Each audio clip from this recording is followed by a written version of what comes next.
Hello, I'm Dynast Amir.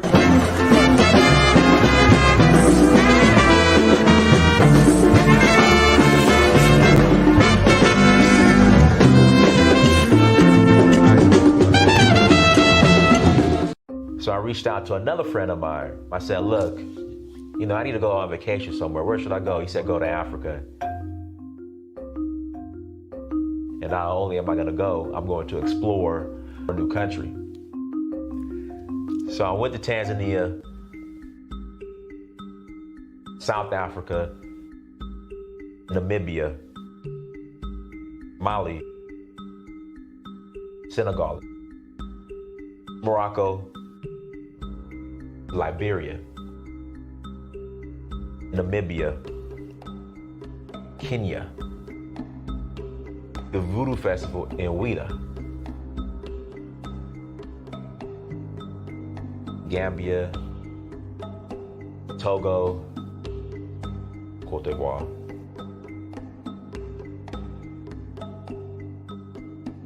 Sierra Leone,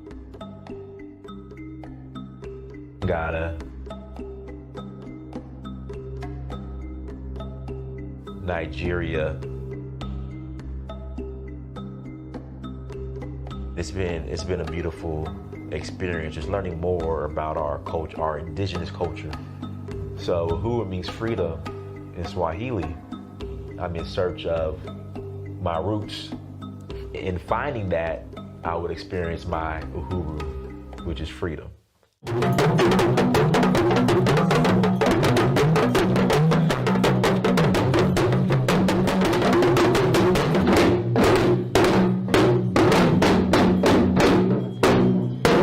Till next time, Dynast Amir, I'm out.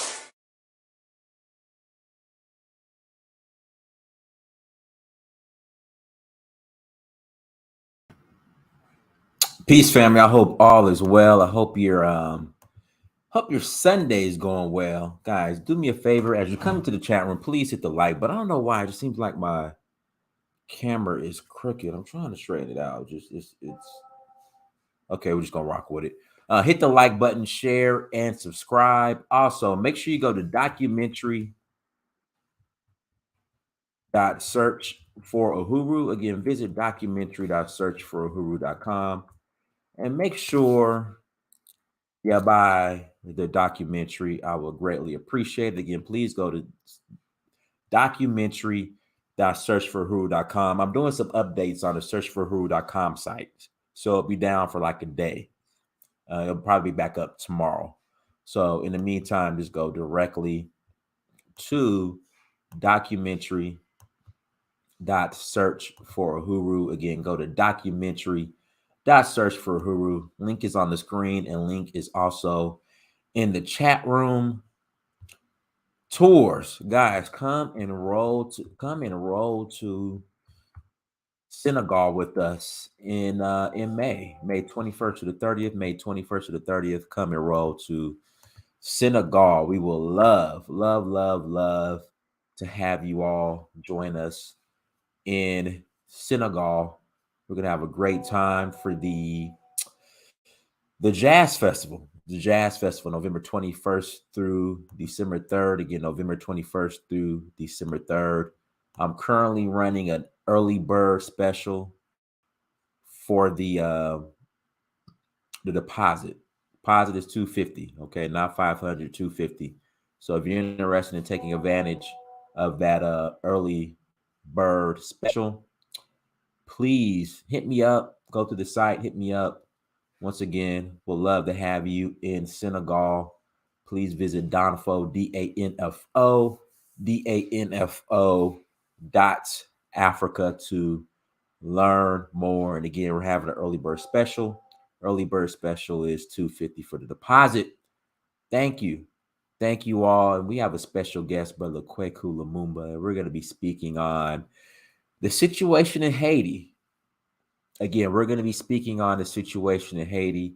Looks like the UK, well, the usual suspects, the West, including America, they are threatening to get involved in what's going on the ground. So Mr. Lumumba is, our Haiti expert, and he could kind of explain what's going on. And I want to start off when I bring him on. I want to start off from the assassination of the former president. Guys, forgive me, his name slips my mind. And then we'll work our way up to where we're at now with the West wanting to get involved. But and Mr. Lumumba can better explain it to me. It's interesting how allegedly the West was involved in the assassination of the president, and now they're threatening to put boots on the ground. So let's bring brother Lumumba on, brother Kweku Lumumba. How you doing there, brother? I'm good now that I'm here with you, brother.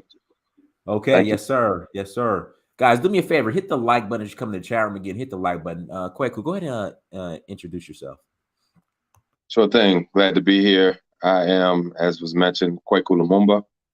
I serve as the External Relations Coordinator for COSA, which stands for Comité Citoyen Socialiste pour Sauver Haïti, a socialist organization that is established by Haitians based in Okai in the South, and is operated by activists that are there on the ground. I'm just honored to be able to serve in my international capacity for that organization and for those comrades there. Okay. And we'll go ahead and jump right into it. So the assassination, the president's name, I forgot his name. Please forgive me. You gotta fill in for me. Jovenel Moïse. Okay. So what has came from that? So they had some mercenaries from Central America, I think, and then there was a guy in Florida, a couple people in Florida that were supposedly involved. So where are we at when it comes to the assassination? Like, what have we discovered from that? Yeah, and before I get into that, I know that a lot of listeners to these kind of discussions, not a lot, but some, or the first thing they may say, especially if they're from the country in question, is why isn't the guest from the country? Why isn't the guest born and raised there? Pour qui ça va parler avec yon étranger ou yon blanc ou bien somebody who is not of Haitian origin? Why isn't there yon natif natal, yon Haitian natif natal that can speak to this issue? And I think that belies the reality of what Haitian is. The people who formed that identity of Haiti, Haitian, were not Haitian. They were African, from various communities, from various ethnicities.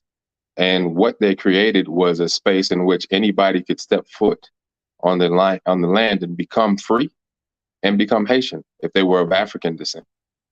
So I took that challenge, that ancestral charge, seriously.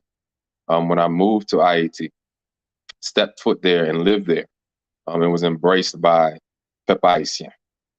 So I, feel as Haitian as anyone who was born there, and anyone who is in the diaspora of Haitian origin. And in fact, I am of Haitian descent, going back to the Haitian Revolution. So my ancestor would not have called himself Haitian, but he shed blood for it and paid the price as far as incarceration for what he did there and ended up doing outside of that space in the colony of Louisiana. So in honor of that ancestor, Louis Benoit, I continue to do my best to represent that ancestry as someone who is Haitian.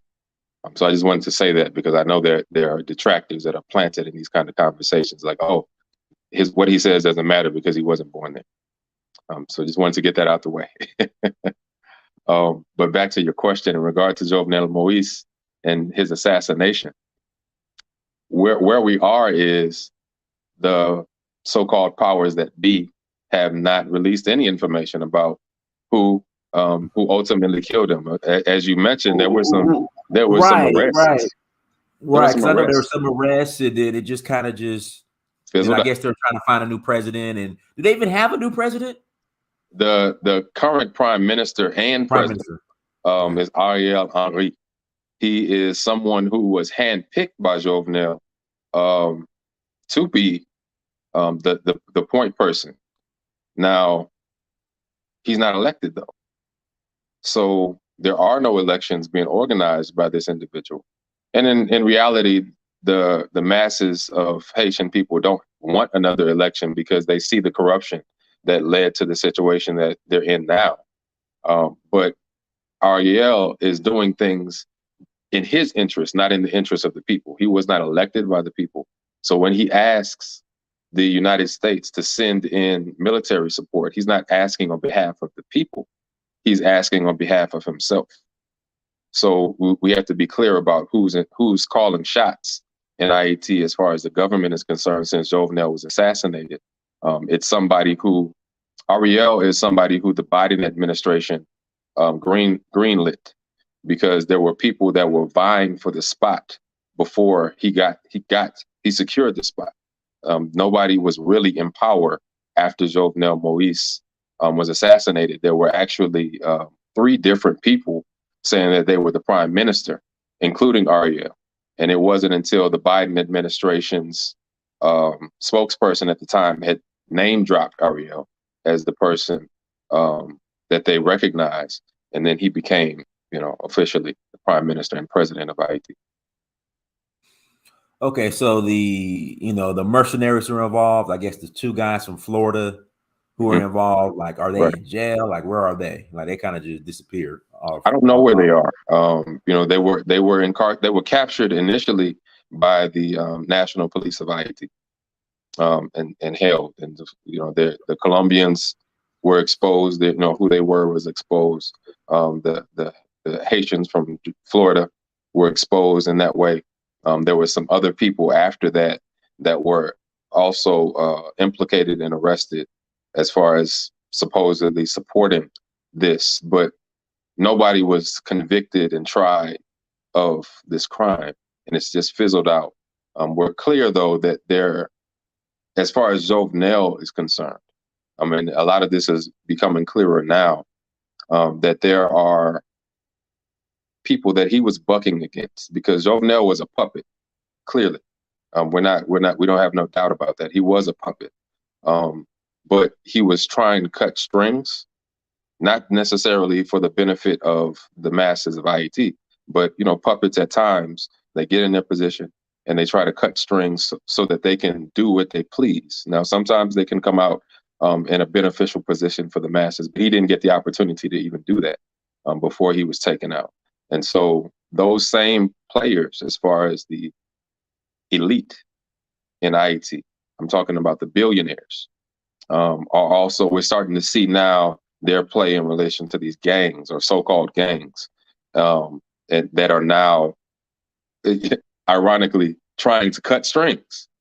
And we're seeing some consequences, but I don't want to get ahead because I know you were going to ask some questions. Yeah, and I was about to get ahead because I was about to ask about one gang member in particular that the U.S. is after. Yeah. Like, he's showing up everywhere.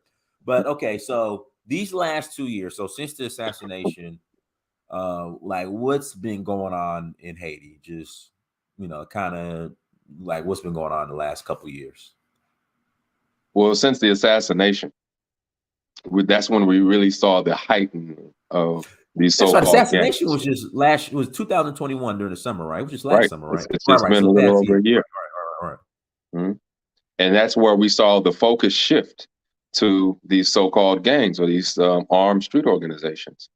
That, by the way, when you think about how expensive it is to purchase weapons and stay armed, and then you talk about how poor the average Haitian is, you have to ask yourself and others the question, well, where are these weapons coming from?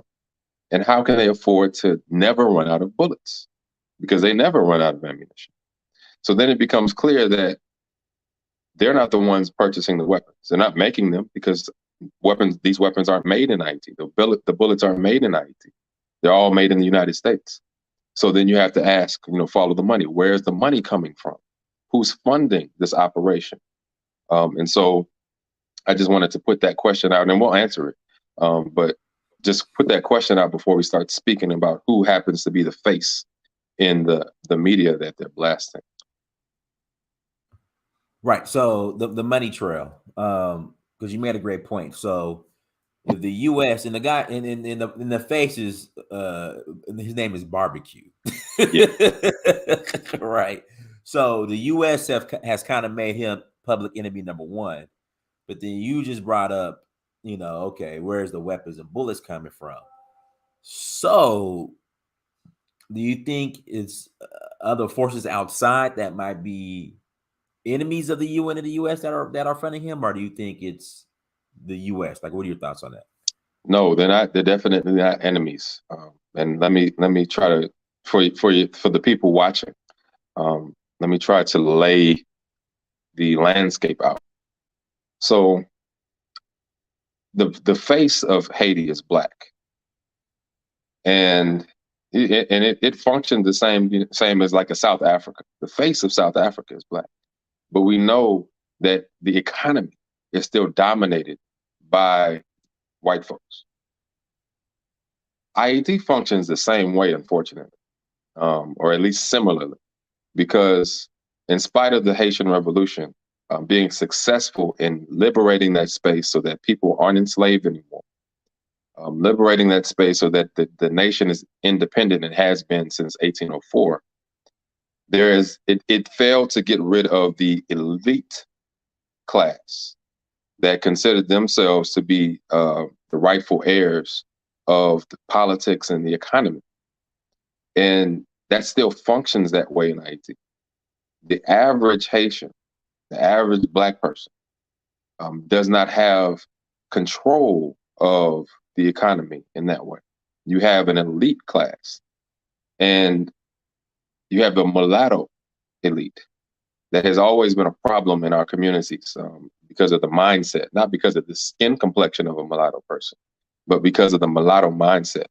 They don't have allegiance to the average black person like you and I. They consider themselves better than, and they behave that way. And often they get in positions where they can take advantage. And so in IET, you have billionaires. They talk about how poor Haiti is, but both in colonial times and now in neo-colonial times, Haiti remains the wealthiest resource space in the Western Hemisphere. When we talk about oil, people like to look at Venezuela because Venezuela was successful in utilizing its oil to boost its economy for the benefit of more than just a handful of people. And they were able to export it in such a way that it really put it on the map. But Haiti has more oil reserves than Venezuela by far. When you talk about gold and things like that, Haiti has gold. When you talk about, so much so that there are gold mines and investments from international players in those mines, in those mountains. When you talk about the military industrial complex and what goes into sustaining jets and the computers and things like that are used for space travel and all this, Haiti is one of the only places on the planet that has a resource called iridium, which is not native to the earth. It's something that was deposited on Earth from meteors. And South Africa is one of the only other places on the planet that has it in mass. So Haiti is a very special place as far as resources are concerned. And the power brokers for those resources happen to be descendants of Israelis, Lebanese, Yemeni people and other people that are not originally from Haiti or even Africa. So they've inherited the elite status there, and those are the billionaires, and for the most part in Haiti. Let me ask you, sorry to cut you off. How were they able to inherit that? Like, what happened? Well, they didn't just get there. They didn't just get there yesterday. Their families have been there for generations. They, in some cases, they were fleeing places like Syria. When things were rough in Syria or Yemen or Lebanon or even Israel, or maybe they came through, in the case of Israelites or Israelis, I'm sorry, they can come from other places in Europe. and then settle in Haiti. So they've been there for generations. Their family's been there for generations. And then they were able to fit into the mulatto elite class that was already there. They weren't rich folks prior to coming to Haiti, but they were able to integrate into a mulatto elite class and then come in and marry, of course, get access to land and things like that. And international collaboration, capitalist collaboration that allowed them to amass this land and amass wealth that they could pass down through generations, that the average Black person in IET did not have access to. Guys, do me a favor, hit the like button again. Please hit the like button as you come into the chat room. So, all right, so fast forward, I'm watching the news, and, the UN and the US are thinking about sending assistance to Haiti. And then I see Barbecue, which I read about him last year, shortly after the assassination. He's like public enemy number one. So where does he play into this, and like what's his story and what's going on with him? Yeah, so Barbecue, his real name is Jimmy Trujillo. The reason why he goes by Barbecue is because his mother was a merchant and she sold barbecue. So the name Barbecue allows him to seem like a common man's man. It's like, yeah, I don't come from the elites. I don't come from wealth. My mother wasn't someone of affluence. She was someone who sold goods in the street market. So I'm just like you.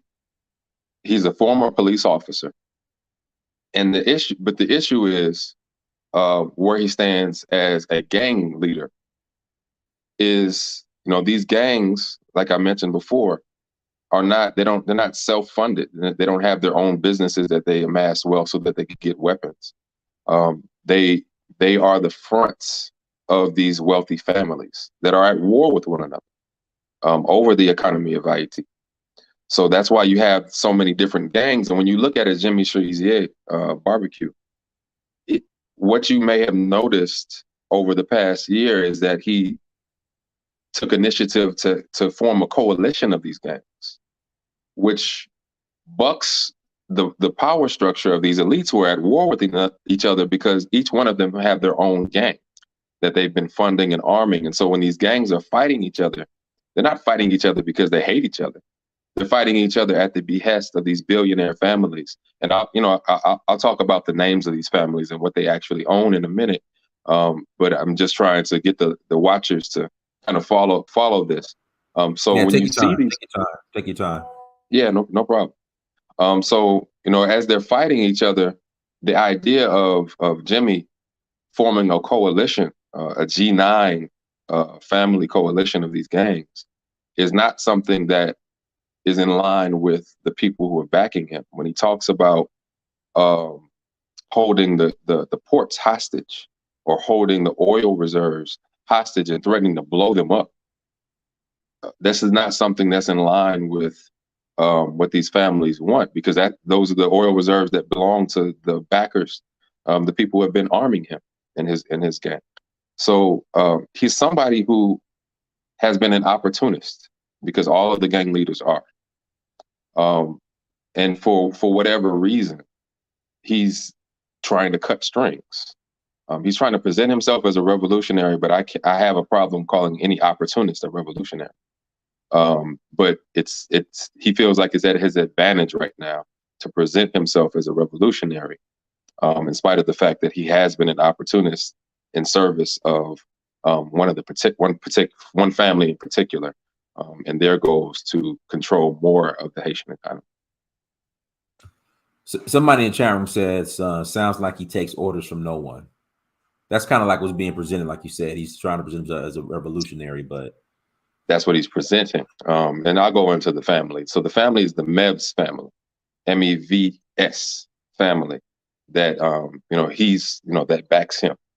The heads of that family, the prominent heads of that family, are Yuri Mevs, Gregory Mevs, Fritz Mevs, and they own a significant portion, almost it's over 90% of the imported food to Haiti. So, think about that. One family for an entire nation controls stores and depots that house over 90% of the imported food into the country, which means they really control whether or not most people eat. And then when you talk about fuel and the fuel crisis, because fuel there, we think it's bad elsewhere, but the fuel in Haiti costs $25 US per gallon. So the average person can't make a living, but this one family owns dozens of millions of gallons of the fuel capacity in Haiti. So that's a picture of a foreign origin family that can really dominates the economy of Haiti. And so when you see in the news the average Haitian breaking into these food stores and stealing food, those are this family's food stores. And they're hungry, they're starving. It's like, look, we can't even afford to get from point A to point B to work enough to make a living to purchase some of this food. And you just got it in stores. I'm like, no, we're going to get in there and take it. So Jimmy, in trying to broker whatever deal he's got with this family, feels like he's not getting enough. And, is just working his way up to now where he feels like he's got enough clout, enough power to make these kind of threats, to say, if you don't give me what I want, because, he's put the blockade on this fuel, to say, if you don't give me what I want, I'm going to blow it up, which is a big threat, because a lot of people would die. It wouldn't just destroy the economy there. A lot of people would die from an explosion like that. So it's something that is obviously not in the interest of the Haitian masses for him to blow up that oil reserve, those stores. But it's an opportunity for him to garner more power in relationship to the Mevs family.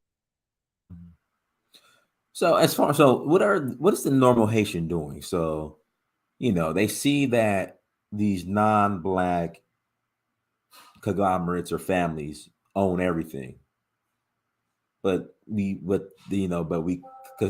constantly attack each other. Our Haitians are attacking other Haitians, but they see that these families own everything. Like, why is that? Well, the reality is the average Haitian is not fighting the average Haitian. There's another movement that's not being shown on most news channels, which is a nonviolent civil disobedience movement. They may be attacking infrastructure, which is already terrible. So they're not losing anything there. They may be attacking certain things that these people own, because what hasn't really been shown in a lot of international news outlets is, there's this major grocery stores in Haiti that if you look a certain way, then you're not even allowed there. If you look too poor, and I've been in some of them. There's these elite areas in Port-au-Prince, in the capital, that affluent people go and buy pastries and buy a bunch of meat and and everything, and then buy $600 bottles of champagne. In the same space where you have this extreme poverty that they like to show in everybody's face around the world, so that these NGOs can make money. But in these same places, these are the places that are owned by the elites. So when the people are attacking infrastructure, they're attacking places like that, and they're burning down places like that. They're taking food from places like that. So they know who owns what, and they know who's keeping things from them. So that's the kind of civil disobedience that the average Haitian is engaged in. The only people who are really attacking each other are those people who are paid to do so, like these gangs that are funded by these elite families, and they're opportunists. They feel like they have the opportunity now. If I'm their gang, if I'm the face, then I'll get money so I can feed myself and feed the people who are with me. I'll get the weapons, and I'll shoot, I'll fight. And maybe if I do it long enough, maybe I can fight back and turn and bite the hand that feeds me. And we'll see what happens. Let me read the super chat. That iridium info blowed the hell out of me. Now we know. Me and the homie was saying we need to find out what it is Haiti got that the whites won. So what do you all right, so barbecue's running around. UN pretty much put a bounty on his head. Not officially, but officially.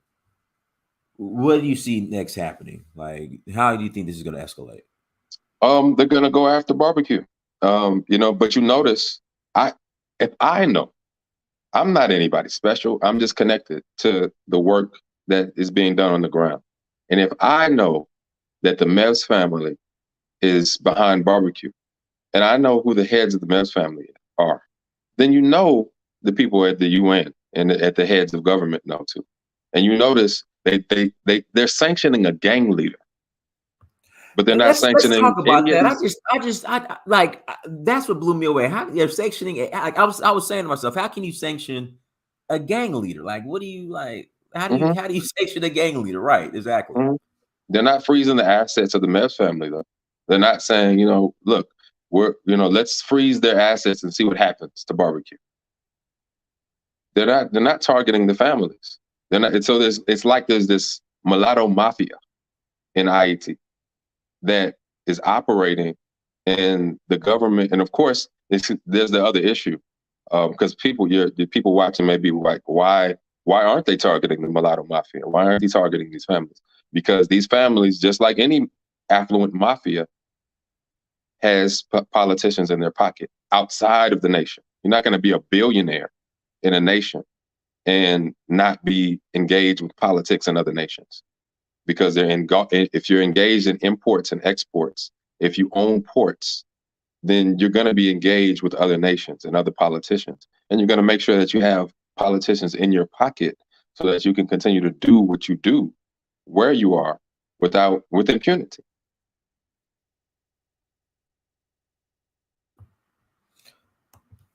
Guys, do me a favor. Listen, link is in the chat room if you guys want to call in. And yeah, I was just saying that the other day. Like, how do you sanction a gang leader? I don't even think.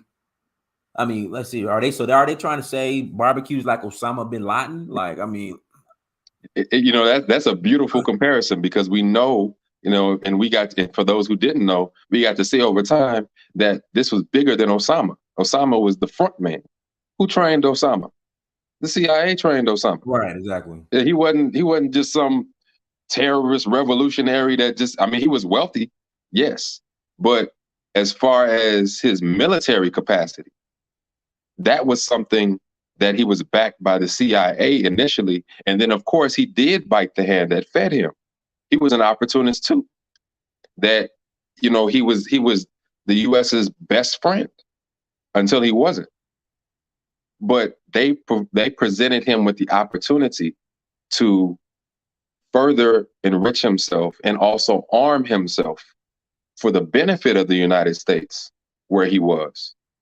But then once he was no longer advantageous, then the United States decided that he was public enemy number one, which I'm glad you made that comparison, because these gang leaders are no different.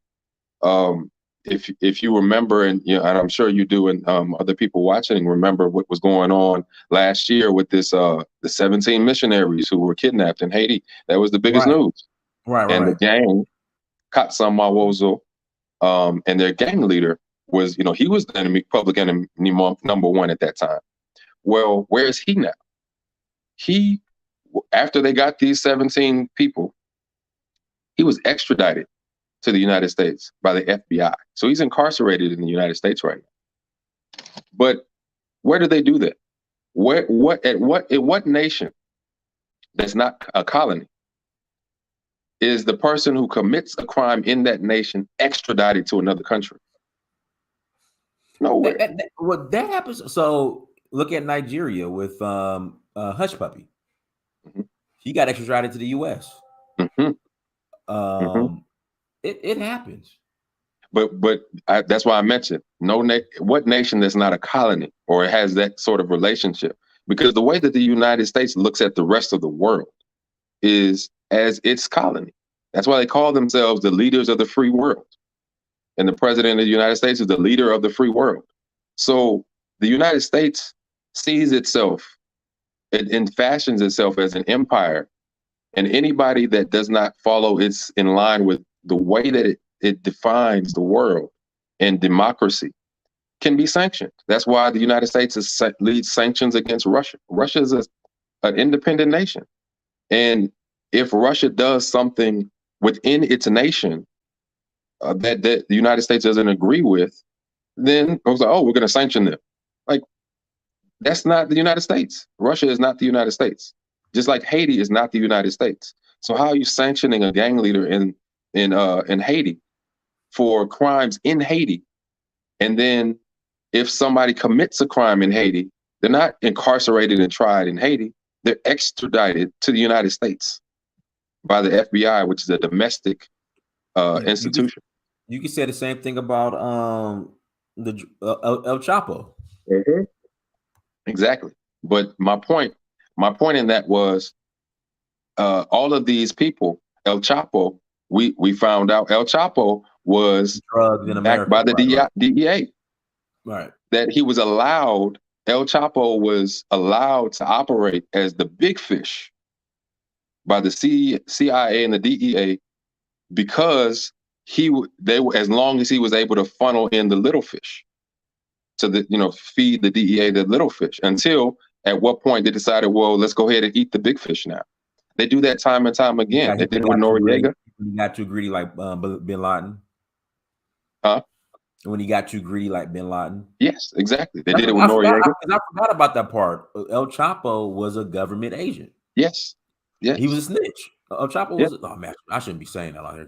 Somebody gonna be watching. But yeah, he was a listen, per the documentary I watched on El Chapo, he was collaborating with the feds.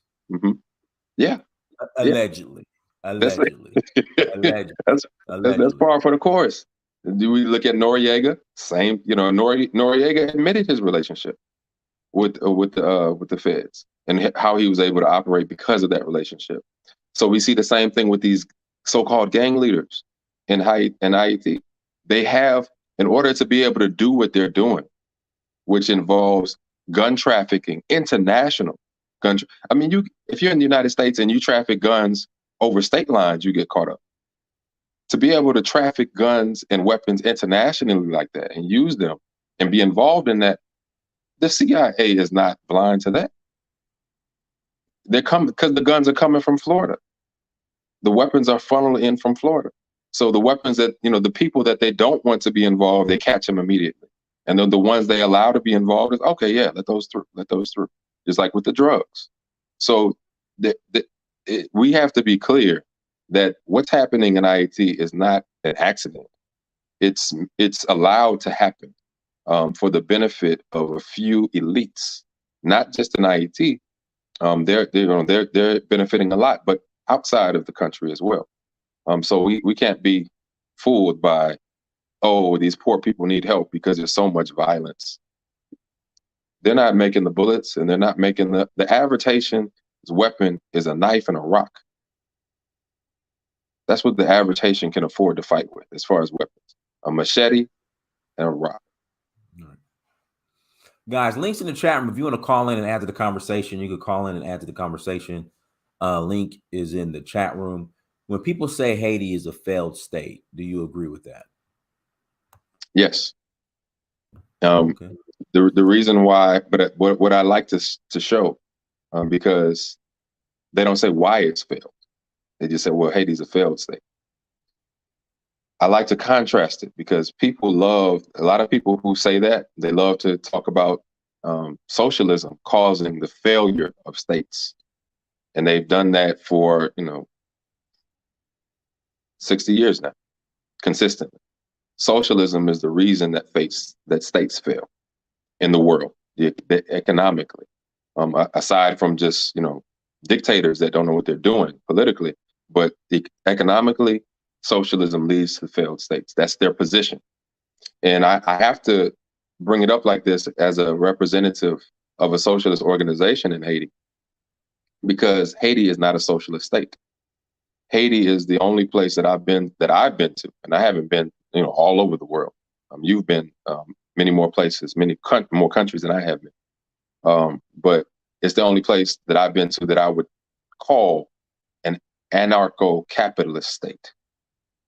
In that there's no regulation or checks and balances to the capitalism there. There are some checks and balances to capitalism in the United States. In Haiti, there are none. It's just it is a capitalist paradise because they don't have any checks on it. That's how so many of these mulattoes can become billionaires and just keep on building and building their wealth in spite of other people, and other people can't crack into it.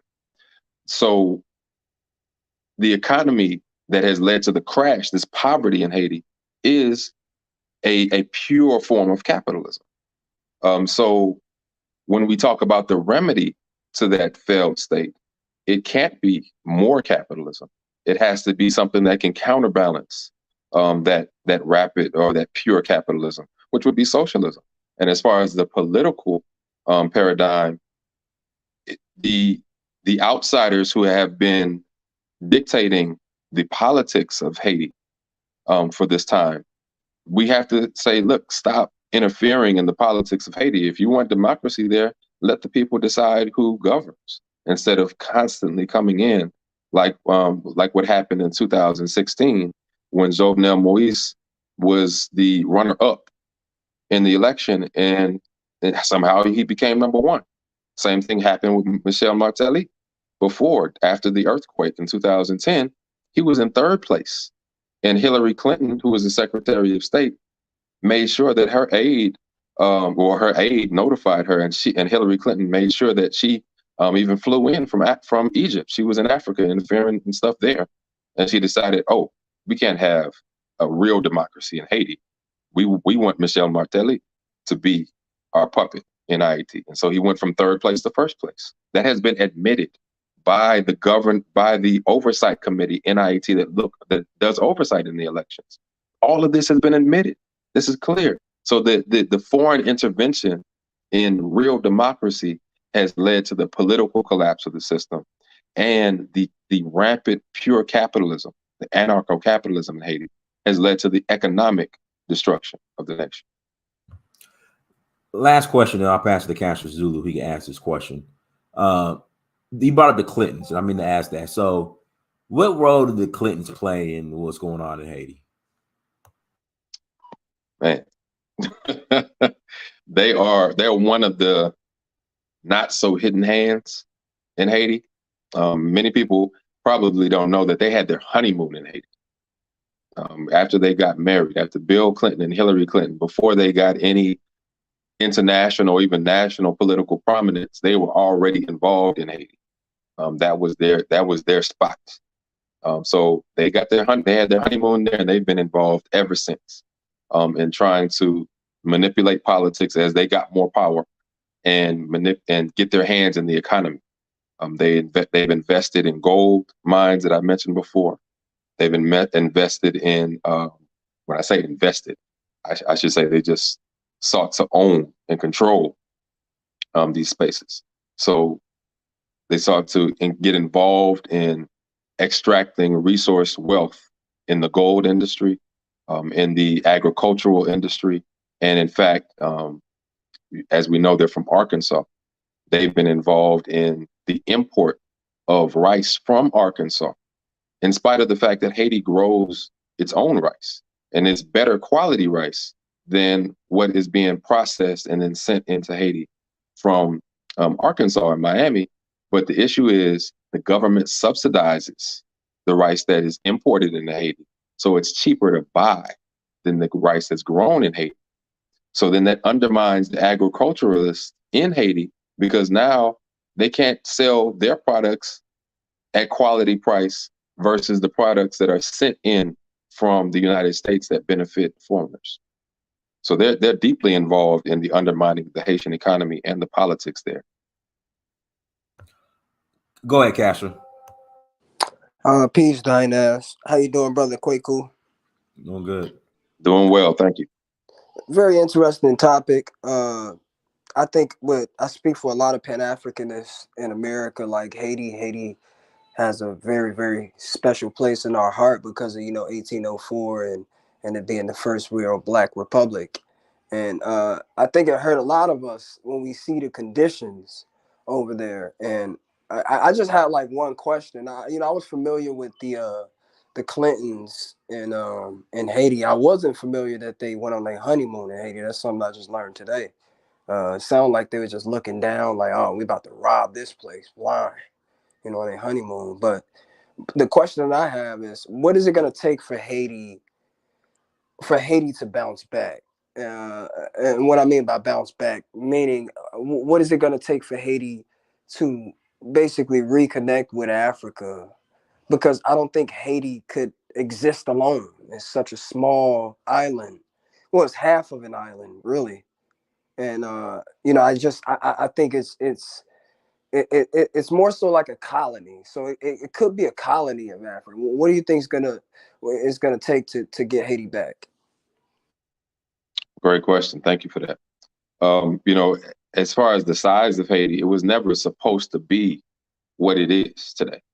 When you mentioned 1804, in 1804, after they won the independence of the space, the first constitution, which was drafted and presented in 1805, talks about the territory of Haiti, the empire of Haiti.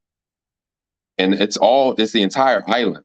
It's not just the western portion. And it's all of the little islets off the coast of the island. And the idea and the reason why it was considered an empire is because it was going to, as spaces became independent outside of Haiti, as Africans started to liberate themselves across the Caribbean and across the Americas, they would have had the option and the opportunity to become part of the empire. So it was an expansionist idea, not in line with the European empires of the day that were colonizing spaces, but for liberated spaces to be able to join in. For example, I mentioned my ancestor, Louis Benoit. Louis Benoit was involved in Haiti before 1804. He was in that revolutionary period of 1791 to 1804. He left before they got independence, and he went to the colony of Louisiana because he recognized, once he went into New Orleans, he traveled up into a place called Point Capit that had the highest concentration of enslaved Africans in that colony. And he joined with other Africans that had tried to revolt in 1791, but they were thwarted, and enjoying that to make it less of a tribal revolt just based on MENA Africans, and more of a consolidated effort as they had done and were doing in Haiti. Okay, so they tried to revolt in 1791 and they were somewhat unsuccessful, and like they were shipped over to Louisiana? No. So my ancestor Louis Benoit was part of the revolt, the rebellion, the revolution in Haiti. Gotcha. At 1791. He, after doing what he was doing in Jeremy in the South, he went up to New Orleans because the part of the revolution, it didn't see just the need to liberate the island. It saw the need to abolish slavery everywhere, not just on the island. And so you had revolutionaries leave the island during the revolution in Haiti to do the same thing elsewhere in other places. So he was one who left and went to New Orleans. And then, and he immigrated there because they allowed free Black folks to go there. So he went to New Orleans and he traveled up the Mississippi to a town called Point Capit. It's still there today. And would you happen to know like where in modern day like America that would be? Because the Mississippi goes all the way up to like Minnesota, Yeah, it's in Louisiana. Okay, it's still called Point Capit. Gotcha. Yeah, Point Capit, Louisiana, is right off the Mississippi. So he went up there, and that place in the colony at the time, the colony of Louisiana at the time, had the highest concentration of enslaved people. And so he joined with people who had tried to revolt in 1791, but their revolt was split along tribal lines, split along ethnic lines. It was MENA Africans, and their attempt was betrayed because they weren't united as a people. It was just our ethnicity, and you didn't have a united effort of all the enslaved people. So he went there and tried to impart the principles of the revolution that was happening in Haiti, which was not an ethnic thing. It was a Pan-African thing. So they had organized it, but ultimately that failed too because there was betrayal and there was some delay.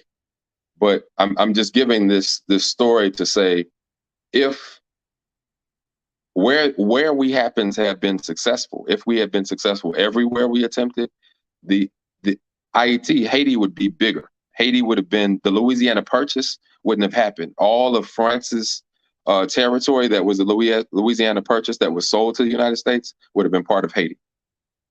Right. There, so all the way up here to Chicago. Right, exactly. That would have been free territory, just like Haiti was free territory in 1804.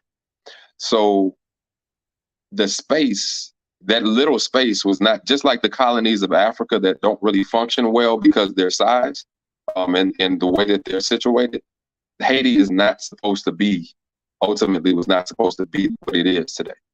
And so for us to succeed with it, we have to understand what it was supposed to be and seek to advance that and say, okay, maybe we won't have an empire in this day and time, but how can we unite Haiti and other places, maybe in the Caribbean, that are Black So basically, governed? Haiti has to expand, and I ain't trying to sound imperialistic here, but we Haiti, we got to expand. We got to make the other half of the island, that's Dominican Republic, needs to be Haiti. Anywhere that Haiti pretty much helped gain their independence. I think Venezuela's another huge one. Colombia, these areas that Haiti actually helped them get their independence. I think they would also need to be a part of Haiti as well. Yeah, or because I don't think they would become a part of Haiti in the 21st century, but can we move it somehow in coalition? Because you mentioned Africa. Africa is doing its effort through the African Union to lead to, hopefully one day, a federation of African states. And can there be a federation of Caribbean states? We have CARICOM, which is the Caribbean community, but there are some people I've spoken to brothers and sisters in the Eastern Caribbean, because they have their Eastern Caribbean community and they have one economy with $1 in the Eastern Caribbean. They want to expand that. They want CARICOM to become a federation. Can that happen? Where instead of these different small islands across the Caribbean with their respective governments that don't have enough power and resources to really make commands on the international stage, if the Caribbean were one federation, we'd have a different conversation. And if the principles were such that we talked about, the Haitian principles from that revolution could be adopted by that federation, then we could have a different conversation about the success and the redemption of a place like Haiti, because they wouldn't be able to invade Haiti the way they do if it was in federation with the entire Caribbean, because now you'd have to deal with the entire Caribbean saying, no, you're not coming into our space like that. It's not just going to be Haiti by itself. It's going to be everybody. Just like with Africa, if there's a federation in Africa, then if they come and start war in South Africa, then all of Africa would be like, no, hold on. You can't just come and send your U.S. troops over here.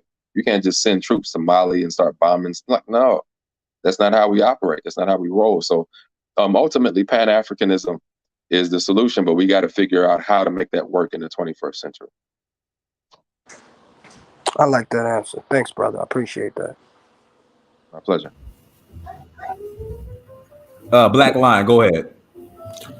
Hey, guys. Thank you for being on the show. Hey, Black Lion, you always got some elevator music playing in the background. Where you at? You work at a restaurant? You work at a Maggiano's? Like, what you got going? Brother, it's just some coffee chill music, because I'm just tired from work, so I mostly play this music to chill. Leave me alone, man. Oh, sorry, but yeah, it's just chill music, because I'm just tired from work and school and everything. But hey, brother, go quick. It was a pleasure. It's a pleasure meeting you, and shout out to Haiti, man. I gave the most serious form of respect, especially for the African people. historically speaking too. But I honestly have one question. Since Haiti was one of the most powerful, I'll say one of the most African revolutions in the history of the diaspora, in my opinion. And you guys have the history of how you guys defeated the multiple European armies and everything, historically speaking. Why can the Haitians today, they know the history of how they became free. Why don't they just apply the same information from their history to today's society to fix their issues? It's a wonderful question. And the answer is, I'll go back to what I said about that revolution failing to uproot the mulatto elite system in Haiti. After the independence in 1804, you may realize that the Jean-Jacques Dessalines, who was the emperor of Haiti, was assassinated 2 years after that. Yeah. He was assassinated by the mulatto elites. That they happened to be generals. They were fighting, but they didn't want to. What Dessalines was advocating that was a little bit too much for them, because he was advocating a socialist system that would have completely removed the mulatto elite system that existed during the colonial time, and they didn't want to give up their elite status. So they immediately got rid of him. And what you see happening is that's when the Republic came into being in the South, not even the whole nation, just in the South. The Republic came through a mulatto. Pétion became the first president of the Republic, and he was a mulatto. He had allegiance to his father, who was a European in that nation. And in the North, you had an attempt to continue Dessalines' plan through another general who was not a mulatto, who was Henri Christophe. So there was a king in the North and a president in the South. Okay. Once the kingdom in the North collapsed, because he was assassinated too, Henri Christophe, then that's when the Republic took a hold of the entire space in the West. Fascinating. Here's the issue with the mulatto elites. People talk about France and the debt that they came up and they showed these guns and said, you're going to pay us. Yeah. That's not the full story. It's not even the accurate story. Enlighten me. I'm curious. Pétion was the first person to reach out to France and say, recognize us. We will pay you to recognize us as a nation. At the time, France said, no, we're not negotiating. We're just not going to recognize you as an independent nation. We're not because Haiti wanted, or at least Pétion wanted to be able to do international business with Europe and other places. But since they didn't recognize Haiti until 1860, most places in the world didn't recognize Haiti until 1860 as an independent nation. They couldn't do business with them. So it hurt the economy. But he wanted to be recognized and was willing to pay. They said no. Boyer, who was the next president of the Republic after, and also a mulatto, after Pétion, did the same thing. He said, France, recognize us. We'll pay. We'll pay. I think it was 10 million francs. I a quick question. Why just France? Why not any other nation? Why just France? That's where their paternal allegiance was. Because remember, they were mixed. They were mulattoes, and they had this confusion about their allegiance, and they wanted to be recognized by their fathers. Damn, that's a good point. That's a good point. It's crazy. I see why Haitians they like most of the Haitians that I interact with, they tend to keep mulattoes at a distance.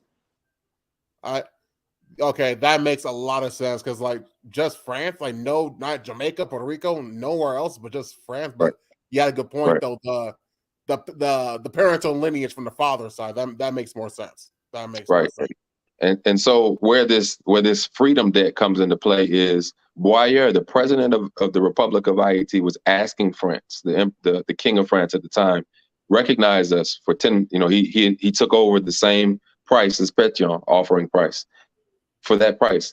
And France said, then France came with their gun and said, you know what? No, we won't accept that price. You're going to pay us, though.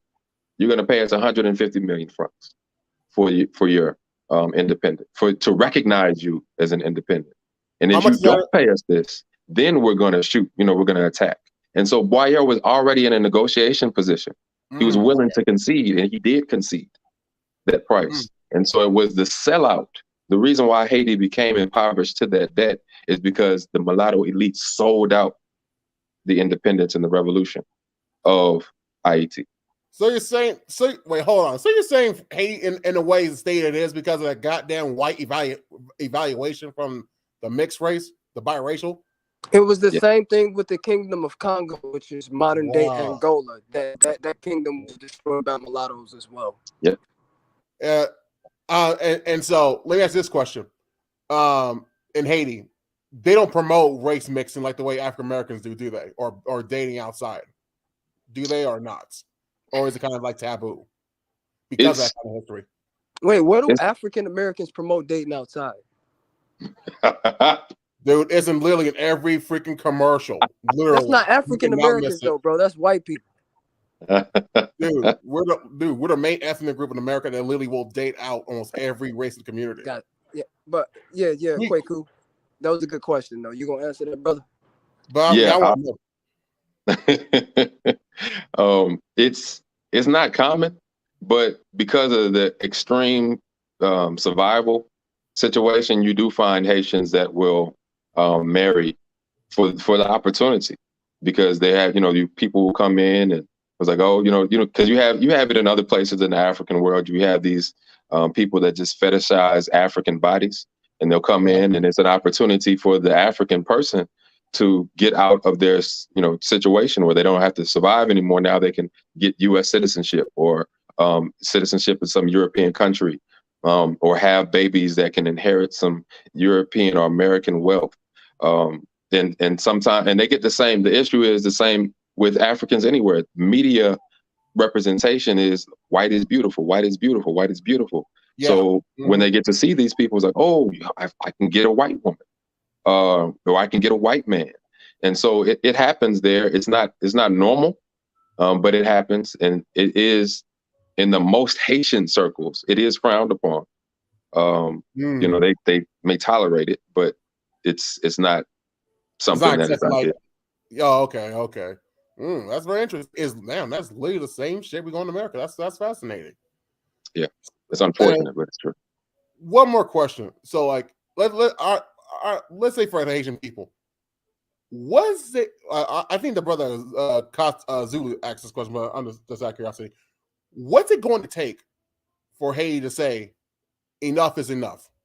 What's it going to take what's going to be the ultimate trigger and resurrect that Jean-Jacques Dessalines spirit and retake their power back? Like literally become the once African in a diaspora revolutionary type story that it once was in 1804. What's it going to take to go to that Dessalines route unapologetically?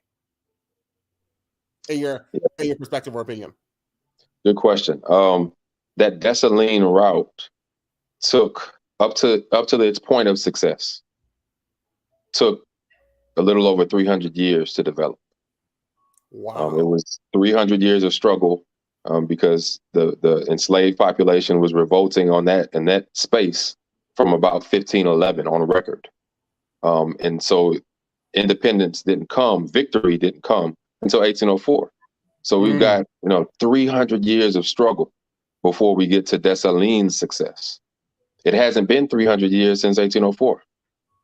So, and there's been struggle consistently in that space. So we may, as far as victory, we have to look at that in the long view. It wasn't just some like overnight thing that happened that led to 1804. It was generations of struggle built on an ideal of independence that led to, freedom and independence that led to the victory of 1804, which was freedom and independence for the people there. So if we have another generational struggle with a goal in mind, I think that's important. It's not, not just to struggle and fight, but to have a goal that we can pass on from generation to generation and build on it. Then we'll see success. I think that's what's lacking, though, in my experience, is there's not unlike that 300-year period of our goal is freedom and independence. There's not that principle, like this is what we want to do or accomplish. Yes. So that's what is needed, a principled struggle that can be continued from generation to generation, so we can see the next level of victory in IET that needs to happen. Thank you, brother. That's very good. That's a very good answer, and that makes it says it's gonna take that quite a bit of time, but honestly, I'm glad at least with this kind of struggle, at least going to that route. Because one thing I noticed with some African Americans or Africans in the Caribbean, I noticed a lot of us are fighting. Like you start seeing the hints of that. Okay, I am, excuse my language on this panel, but I am fucking done. We got to do something, because like, where do we see ourselves in the next hundreds of years? Like I'm starting to see, like, when Jamaica's asking for reparations, you guys are asking for reparations and trying to get your nation back, and African Americans are trying to get their reparations, or at least trying to fight. A lot of us are it's so fun. A lot of us in diaspora are literally in sync, because they're sick of the oppression. They're sick of the being dehumanized in another form, of course, in a new century we're in. I'm starting to notice that sync subconsciously. A lot of us don't not aware of it, and so yeah, this is a very good topic. Honestly, like I really like to come from the Haitian's perspective and everything, because I had one of the professors at my college. He went to Haiti. He shows the decent side of Haiti. Yeah, there were some issues, but he showed the positive side. And I asked him, like, if Haiti, like, same thing, like, if Haiti was so broke, what the hell? What resources they have? And he said the gold, the diamonds, and all this stuff. The reading was new to me. Thank you for at least letting me know. The reading was very new to me. But I was like, Haiti, and I was like, wait, Haiti has all those resources? He's like, yeah. But they told us the political issues that go along with it. So yeah, you guys can damn near compete with the continent itself if you guys take the controls. Like, that's what I believe. I think, in my opinion, just my opinion, I think the Africans in the Caribbean, especially with Haiti, have a better chance of being a free African nation compared to African Americans, in my opinion. You guys have more of a powerful opportunity and more of a chance compared to us, because that's why, in my opinion, I kind of envy Africans in the Caribbean, because you guys, in my opinion, can be more African than we can ever be in America. You guys can be around your own. You guys can love your own. I can say the white European brainwashing, to love them and everything, but I see a future for Africans in the Caribbean being more African like nations, or more African compared to African Americans in America, because you guys got the numbers, and you guys got the culture, and you guys got the ancestral connection more, at least to a certain extent, compared to we do. So you guys have great potential, and I hope you guys literally do on the future. I'm glad you guys are fighting. I hope that I can see Haiti from both sides, and hope visit there and see and meet the people and everything to give my respects. Look forward to hosting you, brother. Thank you. All right, listen, anybody else want to call in? I'll put the link in the chat room. If not, we'll go ahead and close out. Oh, Brother Kweku. all right, links in the chat room. Go ahead, Costa.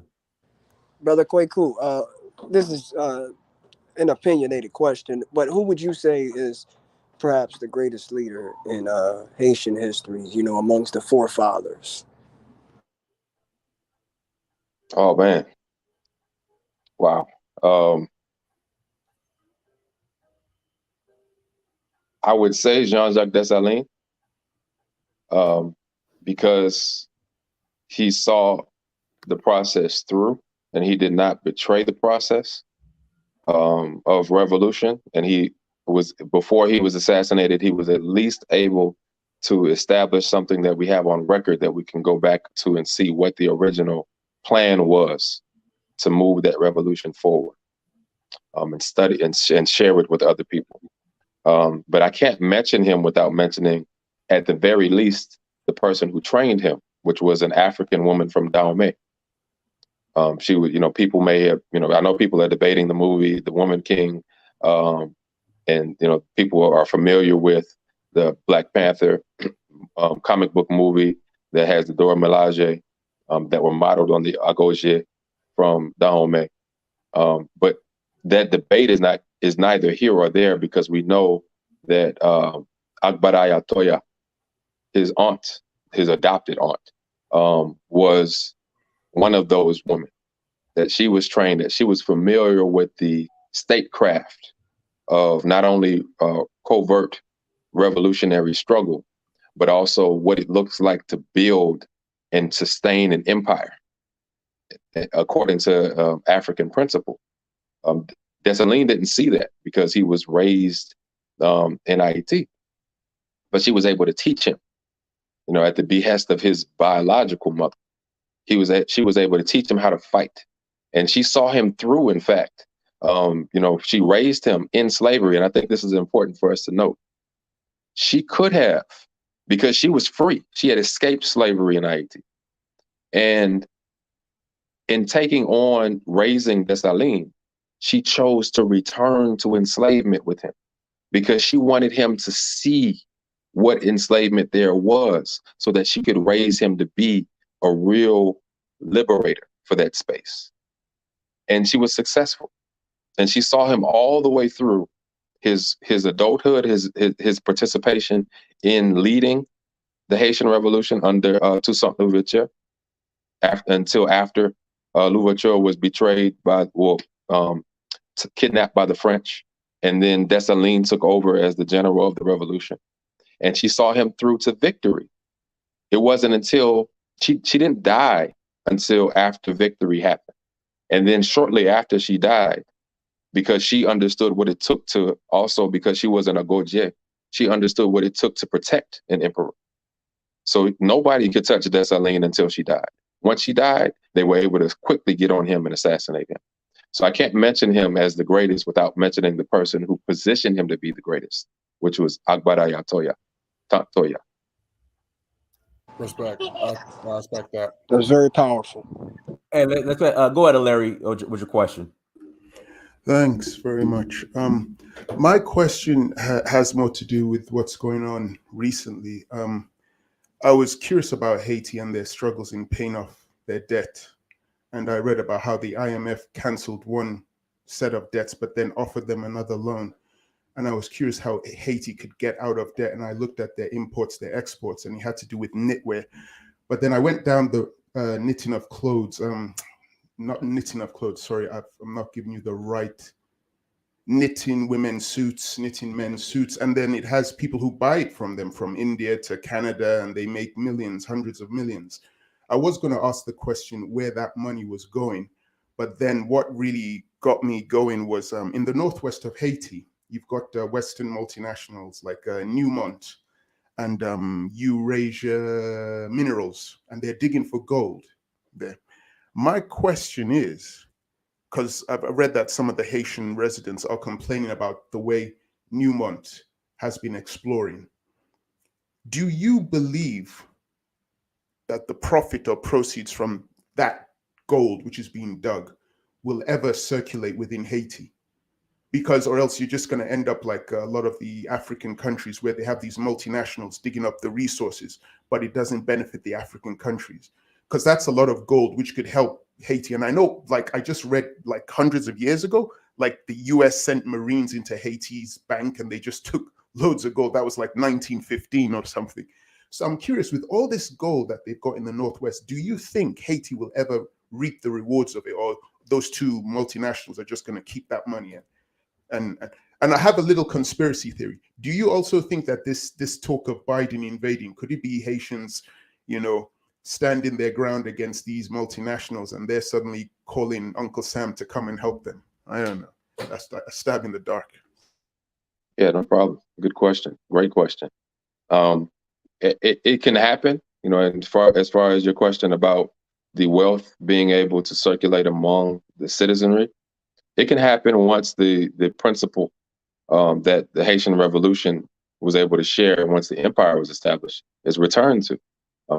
What that looks like in the 21st century is a government that is willing and able to nationalize the resources, which means you won't have foreigners coming in and being able to set the arrangements or set the terms and say, well, we own this land and we're gonna do with it as we please with these resources.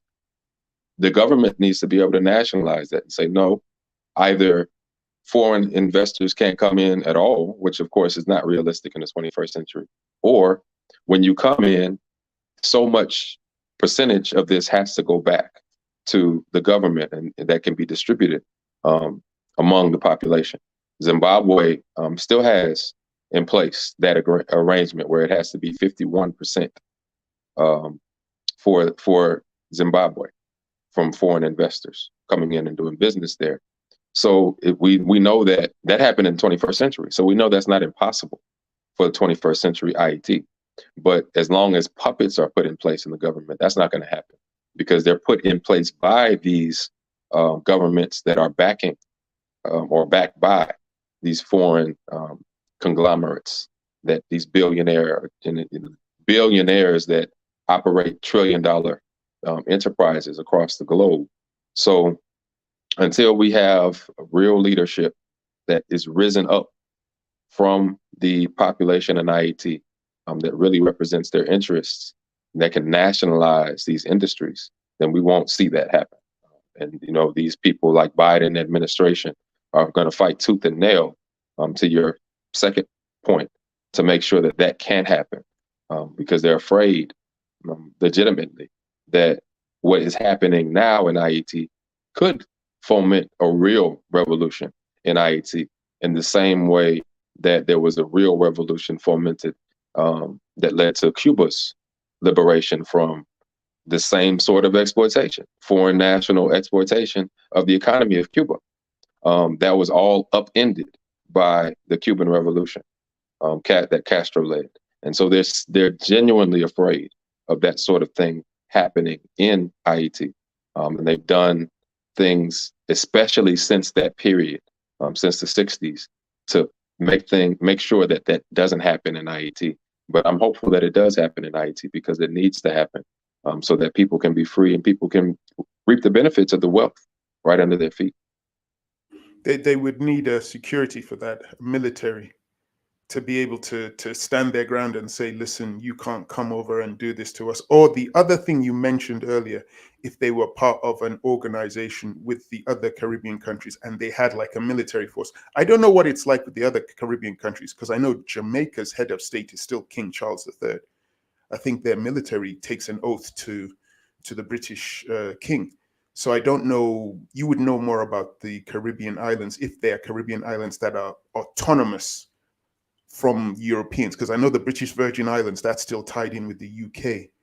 So I don't know, but yeah, Haiti would need a military force to be able to do what you're talking about. I don't know if they'll be able to do it, because if they started doing that, America would probably invade. Look what they did to Saddam Hussein. When he was doing his things, they said weapons of mass destruction. So I don't know. I mean, I really want Haiti to be successful like everybody else, but I don't know how it is so complicated how to get that power to be able to make sure that the gold, the proceeds come to your country and allows you to pay off all your debts, and to generate small businesses and generate your economy so it becomes stronger, and your government can get the taxes from the businesses and then build your military. But it's going to be difficult. They want that chaos so they can get your resources and then force you to pay the debt back in their own currency, which is the dollar. So you just, I don't know, it's the same old trick.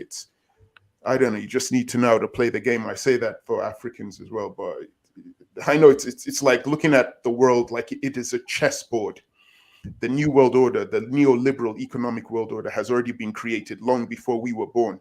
So you need to figure out, what are you going to be on that board? Are you the pawn? Are you the knight? Are you going to be the king, the queen? And you need to find a way to navigate to become successful. Easier said than done. I know it's easier said than done, but I can only wish the best for Haiti. That's all I have to say. Yeah, thank you for that. Hey, Dinas, can I ask you something? Yeah, go ahead. Yeah, take your time, man. Go ahead. Yeah, just curiosity. What happened really, let me ask you, hold on one second. Lumumba, how much time do you have? I have as much time as you are willing to offer for us. Okay, all right, go ahead, Black Lion. Yeah, just a quick question. Dinas, what happened to Lou Major? I forgot that he was Haitian too. Nah, we've ended the relationship with Lou. I'll just leave it like that. Oh, what? Oh, wow. Okay. Okay. No, but Mr. Kweku, I give you and the Haitian people lots of mass respect. I'm glad that you guys are at least showing that you guys are not you're not being you're not guys not letting guys be oppressed by by the U.S. and any other country. I respect that. I really respect that. I'm glad you guys just doing the best, putting up the best fight that you guys can, and personally, I'm glad you still got that ancestral pride to at least keep going. And well, there's a question I want to ask. So one thing I want to know. I know Haiti was originally the entire island, but it's been cut in half by the Spanish and it's become Dominican Republic. What, and from your perspective and your knowledge, why is the people in the Dominican Republic they hate the Haitians so much, even though half the population are of African ancestry and blood? What led to that kind of mentality, that kind of self-hatred, and that kind of internal racial hatred, even though that's half their population involved in it? That's a good question, and I'm sorry to keep giving the same answers. Mulattoes, man, and I have nothing against people who are mixed in ethnicity, because African people are the most ethnically mixed people on the planet. The most genetically diverse people on the planet. So I have no problem with genetic diversity within a person's body, with ethnic mixture. But the issue is the mentality of people in a racist system who have parentage that is mixed between the racists and those who are victimized by racism. And they choose to side with the racists. They're sympathetic and they want to be the racist, and they do their best to emulate the racist. So the issue in Dominican Republic is a recent one. Dominican Republic it looked a lot different during the Haitian Revolution. You didn't have this separation, except for maybe language, because of the Spanish influence on that portion of the island. But as far as ethnic makeup, you didn't have that sort of division. In fact, the Haitian Revolution was planned and organized across the island. It wasn't just in the West. There was that Congress that happened in 1791 was in multiple locations. And we know that locations included places in current day Dominican Republic, and that there were revolutionary struggles in line with that across the island. So there was no division like there is now. But that division happened under a president called Rafael Trujillo, another mulatto. If you want to look up the Parsley Massacre, the reason why it's called the Parsley Massacre is because the way that you pronounce parsley, if you speak Creole, Haitian Creole, is different than if you speak Spanish. So this mulatto, Rafael Trujillo, who was so demented in his mentality, even though he was a light complexion, he would powder his face so he could look whiter. What? Yeah. Wow. This president in the 1930s, he organized this massacre of Haitian people, or people of dark complexion that were from Haiti, because the military would go to people and say parsley, and if you pronounced it with the R in the back, when I said Creole instead of Creole, with the tongue roll in Spanish, then they knew it's like, oh, you're not one of us, we can kill you. His whole thing was to whiten the population of Dominican Republic, just like he was whitening his own face with his powder. So he had a policy of bringing in Spaniards into Dominican Republic to breed with the dark population of Dominican Republic to make them lighter, and it was successful. Like that. Oh, that's kind of what they did. Like the thing I heard about that story, like they did in Argentina, why the black population was destroyed. Yeah, That they is did it exactly- in Brazil as well. That's exactly what he was doing. That's exactly what he was doing. And he was successful to a large degree. That's why when you see the average person who says they're Dominican, they're not usually not my complexion, even though there are plenty of Dominicans that are my complexion. You have the vast majority of people that you see, especially outside, in the diaspora, are of a much lighter complexion. And that's why, because Trujillo had this policy of importing Europeans to settle and to have children with the population there that was darker at the time. Oh damn. Wow. It's the mulatto mentality. It's not their complexion, it's the mentality of somebody who considers themselves to be better than based on their complexion. Stop. Barack Obama. Man. And for your history, okay, and you're from your knowledge of Haiti and the history of the mulatto class and everything, be blunt with me. Are the mixed race mulattoes, are they really ever truly accepted by the white European heritage of their family at all? No. And that's the issue of the mulatto, is always seeking acceptance from the European. We want to be like you so bad, and we're going to do everything that we can to emulate you and to prove to you that we deserve your love. And that's the issue of the mulatto syndrome. And like I said, this doesn't mean that every single person that is of that complexion or that mixture is that way.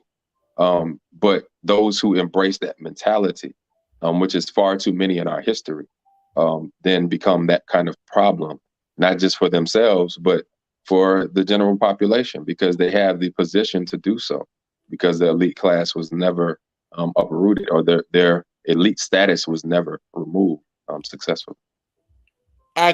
Honestly, you have a very good point in that, because I noticed, like, don't quote, we're a good mixed population here in America, but I noticed is that, and when we speaking historically, especially on the plantation in America, is literally the same thing. But also I noticed with biracial or mixed race children is that I know that either one or two ways. Is either they're neutral on both sides, or they'll only pick the white supremacist side. In my opinion, those are the only two I know as I see.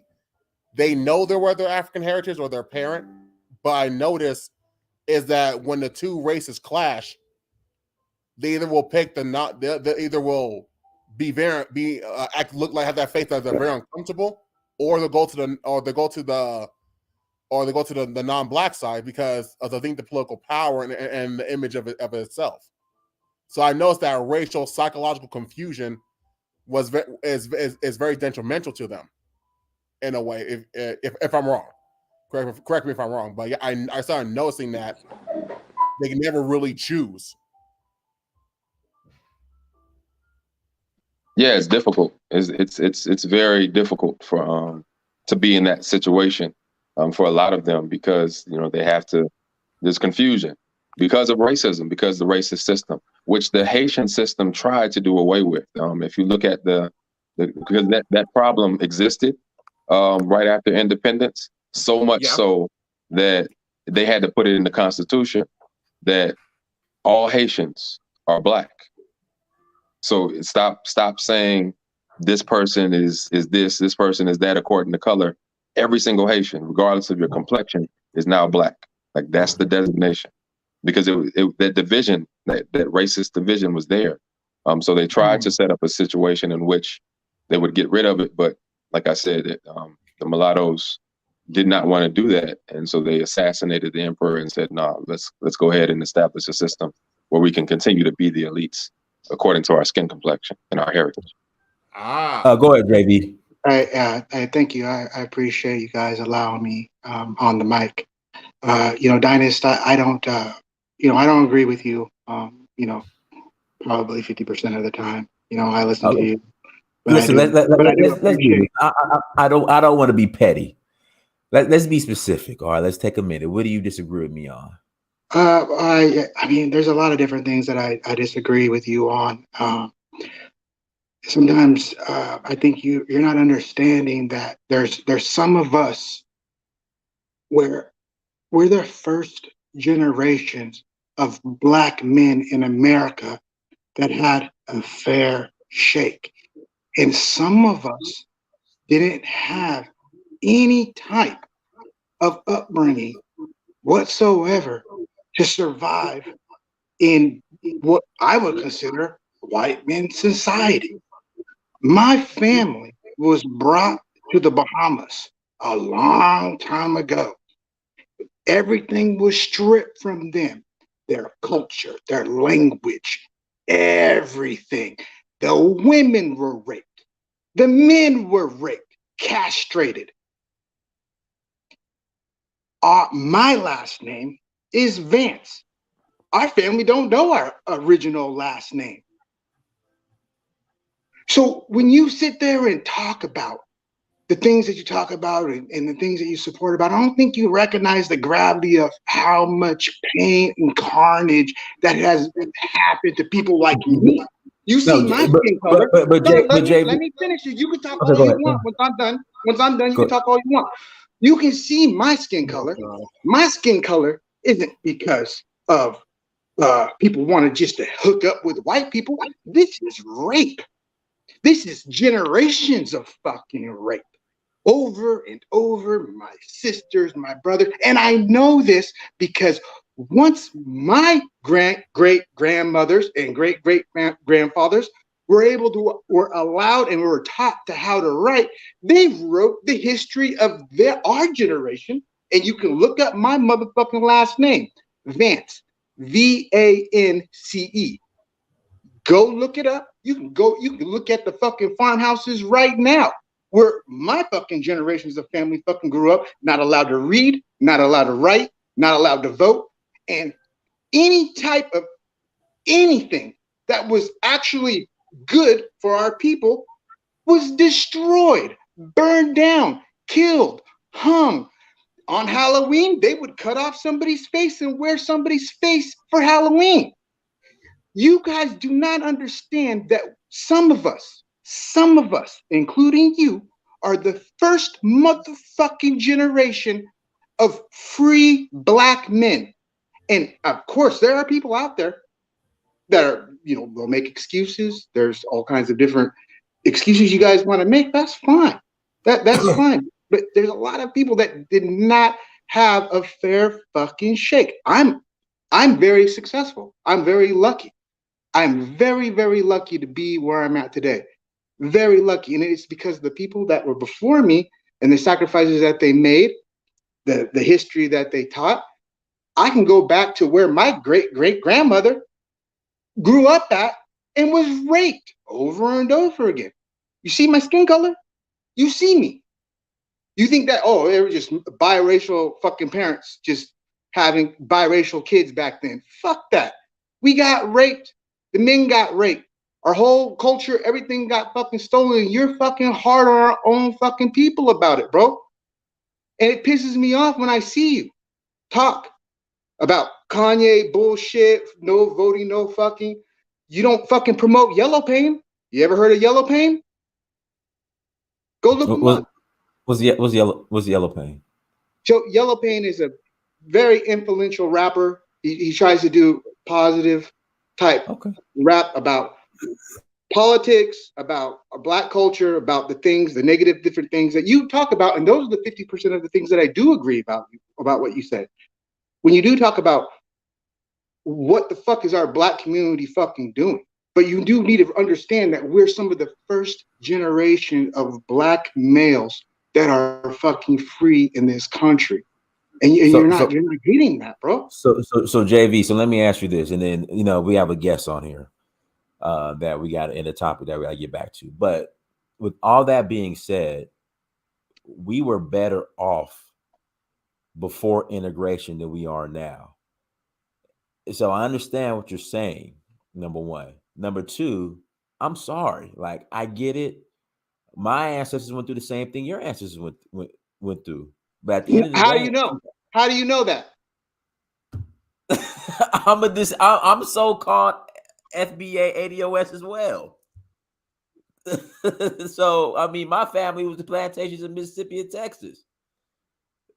But at the end of the day, JV, in 2022, as Black men in America, we still got to perform and produce and contribute, and that's just the reality of it. But we're the first. Would you understand? We're the first. Okay, let me be practical. So you're talking about you're talking about generations and generations. We are the first. I get it. And since we are the first, I think we should be doing better off than our ancestors who technically had it rougher than us. That's just me personally. But like I said, JV, in 2022, you still got to perform as a man. I'm sorry. It's just, it's what it is. We tried. You don't remember they burned our cities? Okay, Jay, let me we tried to live the American dream. They burned our cities. We had to run around with fucking books. We had to run around with fucking green books to know where we wanted to do business at and make sure we didn't get lynched that night. I realize that, JV. I get that. And guess what? You got to build the city again. Exactly, but you're not giving us enough time, and that's where I criticize you at. You gotta give. We ain't got no time, JV. We had a time. You think we're out of time? JV, ain't nobody else waiting for us. These other group of people ain't trying to trauma bond with us. Like I was telling somebody the other day. Well, Diners, you know what? We are our ancestors. We fought through civil rights, and we made it possible for all these Latinos to come over here in the first place. These other groups of people don't care. They coming over and they build it. They don't care. And that's fine. That's fine. There's nothing wrong with the other groups of people fucking building. Like I don't have any problem with that. But when you're sitting there trying to defend Hispanics, talking derogatory about our fucking race and defending that shit, that was fucking wrong, bro. What did I defend them? You were trying to say there was no consequences. They're going to stay in. I was like, I know those motherfuckers people are going to be fucking out. That was fucking horrible what they were saying about our consequences. People. You never allow another group of people to talk bad about your own people, bro. Let me finish.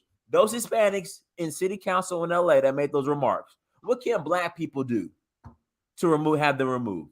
Well, first you could actually help. You could actually help with the platform that you have. Tell them to resign. JB, I'm about to mute you. Let me finish. Two of them are like, listen, we're tripling down. We ain't going nowhere. We're not resigning. Joe Biden already told us, Black folks, y'all need to go deal with the Hispanics. In fact, before you guys check in with me, go check in with the Hispanics first. Well, but you sat there and like made excuses for another group of people to talk bad about your own people. That is fucking cooning, bro. Don't allow another group of people to talk bad about your own people, bro. I'm dealing with the reality of it, JV. The reality is you're cooning for them. You're actually like, well, they got a point. You're like, oh, they got a point. Don't allow another group. It don't matter if they're white, Asian, Mexican, wherever they fucking come from. You don't fucking allow them to talk bad about your own fucking people, knowing the fucking struggles and everything else that we gone through, knowing that those Mexican motherfuckers that are coming up here from the fucking border, they've had generations of culture and language and all kinds of stuff. They never had that shit stripped from them. We got everything motherfucking stripped from us from the ground, motherfucker up. You got to understand that, man. JV, I get that, but at the end of the day, no, I'm just gonna be blunt. No one cares. I'm sorry. I care, and I know there's a lot of motherfucking people out there like Willie D, and a lot of other people that care also. I care. You might not care. I care. I care that my fucking shit was fucking stripped.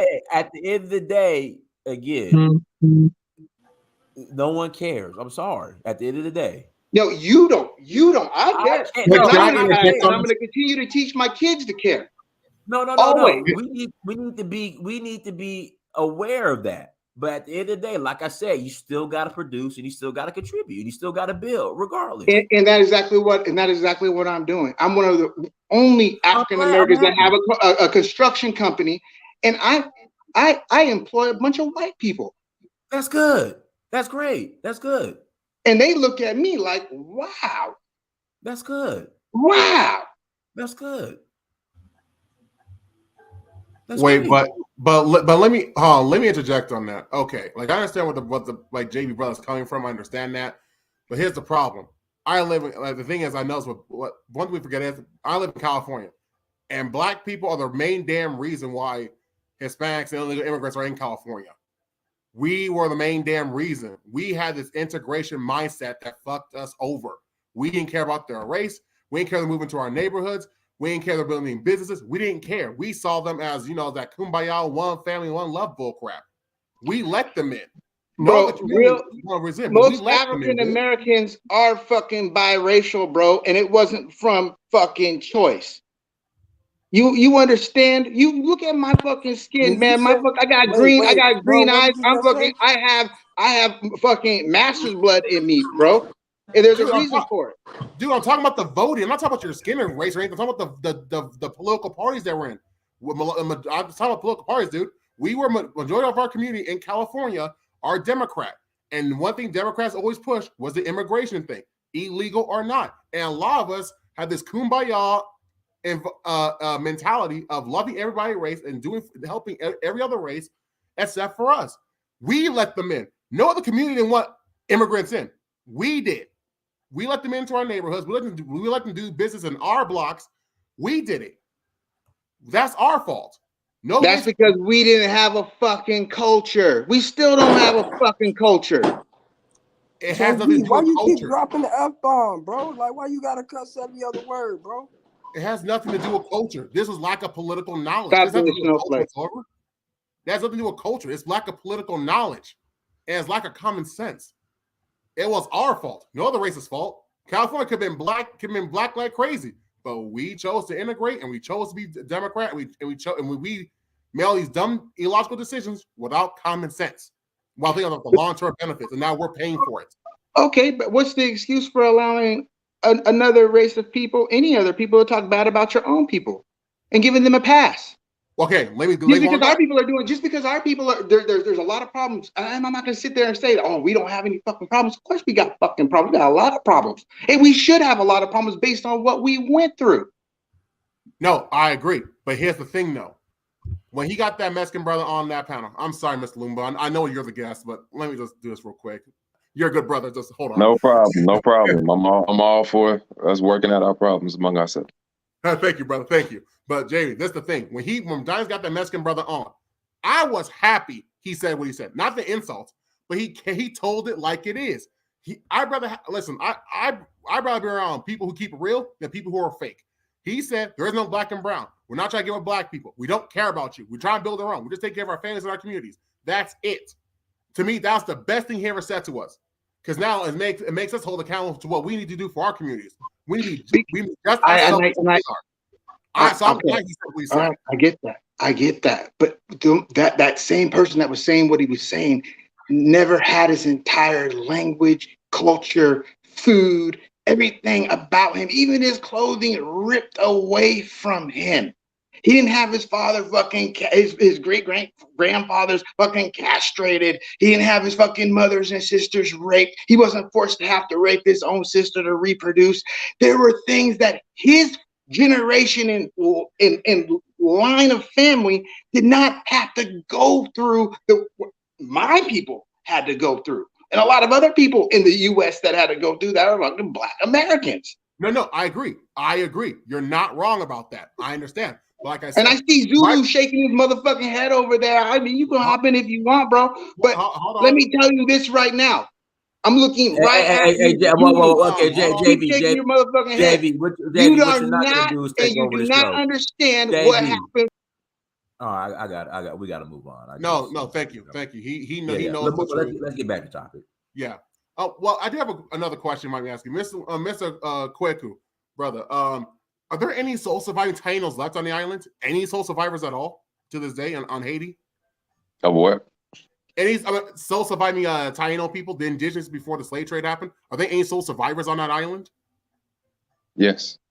Oh, they are? They weren't totally wiped out? No. How big is the population, mind me asking? It's all mixed, and that's the thing about the revolution, which I wish brothers like JB would understand. How our ancestors saw a way for us to move forward, and even though all of those things that he said were true that happened to us, we didn't lose our sense of self as a people because of it. Maybe languages and things like tools of culture were stripped from us, but we didn't lose culture. We maintained culture. The slavery in IET was so bad that the life expectancy was 10 years. Oh, yeah, I didn't hear about that. My God. That's how brutal it was. Now, when you look at IET, you see nothing but African culture there. So that means you had a people that were going through slavery that was so bad. Everything that JV mentioned, as far as rape and the attempts to dehumanize us, was there in its extreme brutal forms. But yet you had a people that were able to maintain culture, a sense of self.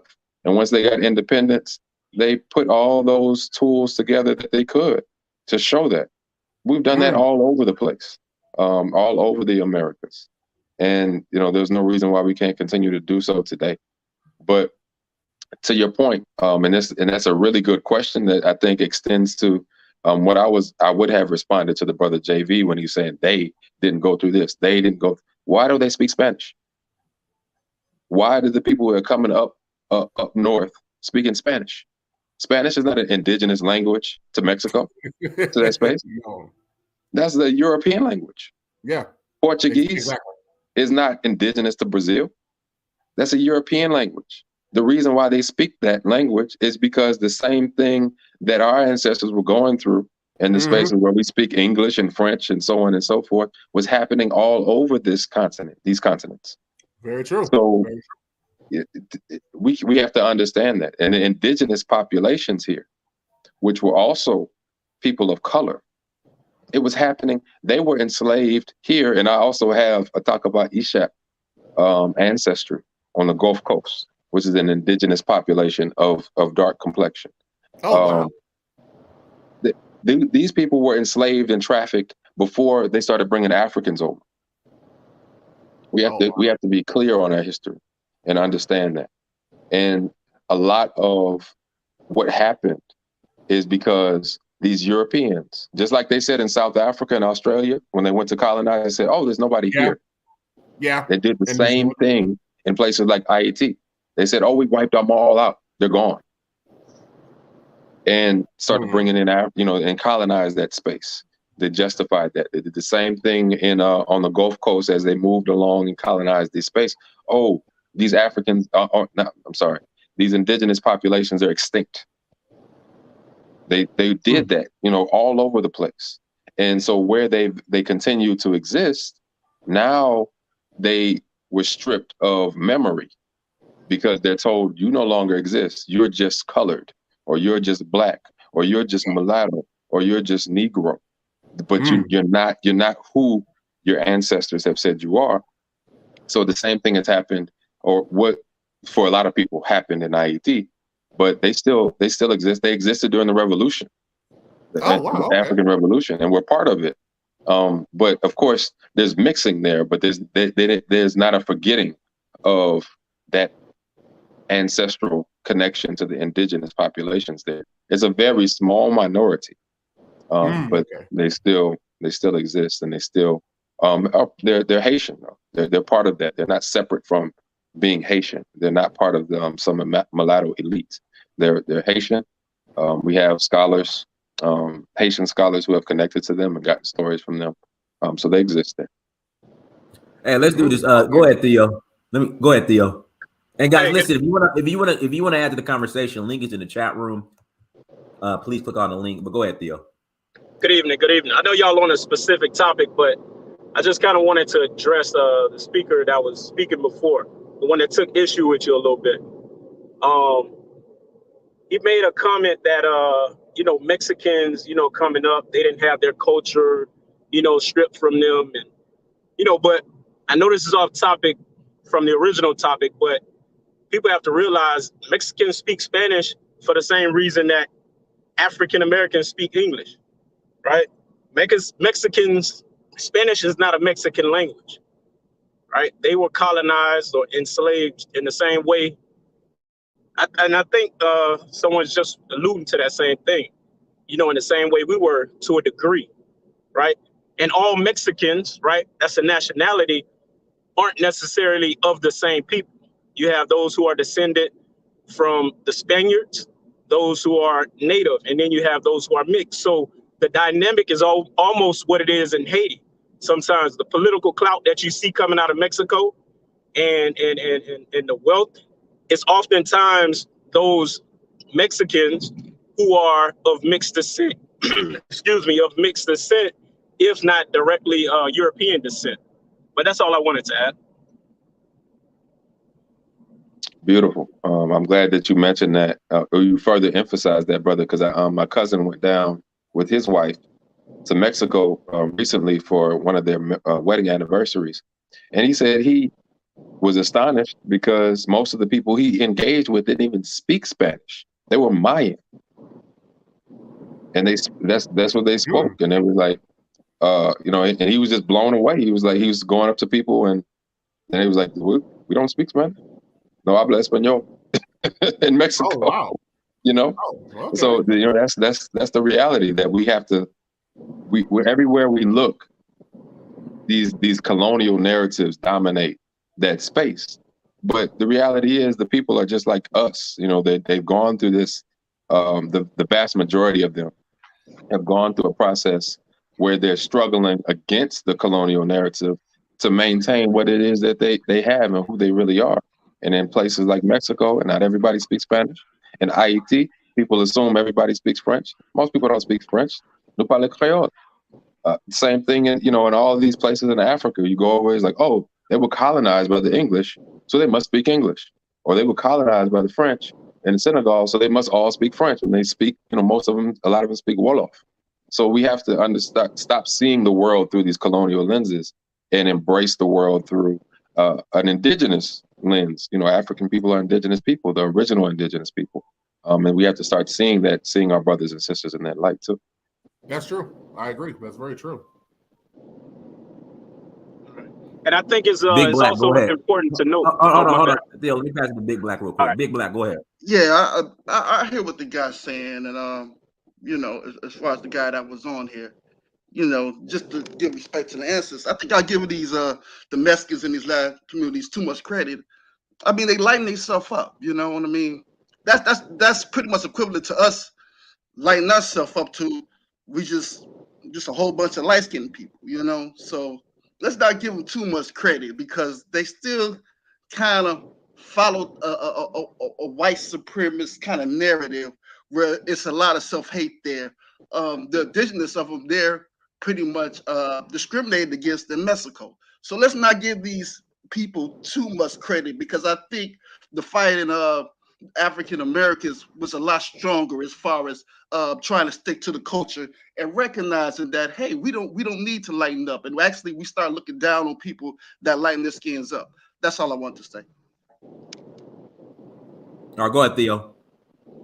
Yeah, no, I was going to say, I think it's important to note, we often look at, Latin America as just one block of people, but politically and racially, ethnically, they're very diverse.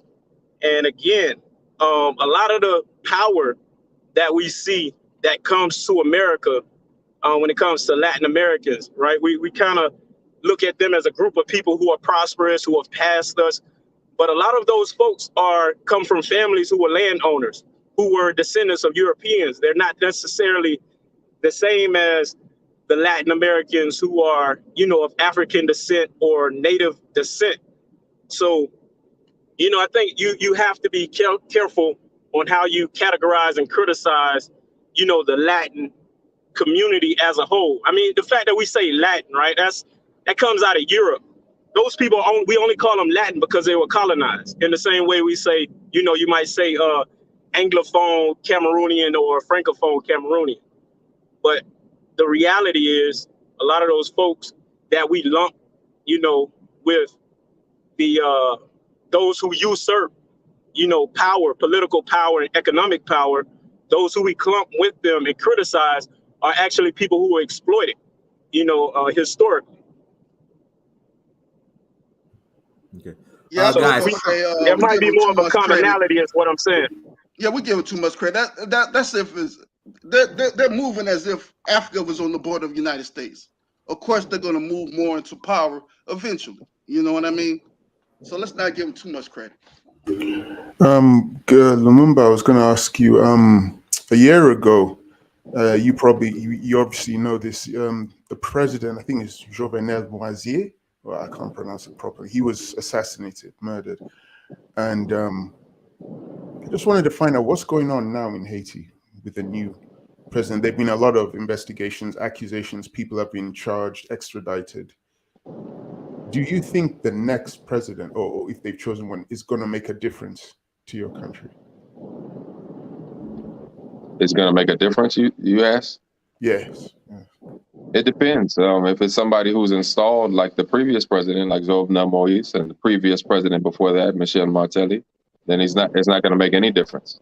But if it's somebody that is represented by the masses of the people, then that's somebody that can make a difference. But the issue is, when we look at democracy in Haiti, since the fall of the Duvalier regime at the end, in '87, and what has happened since in the '90s is the United States has successfully installed its brand of democracy, a foreign democracy, in Haiti, because that first election in 1991, you had over 90% of the population participate in an election that saw the president elected.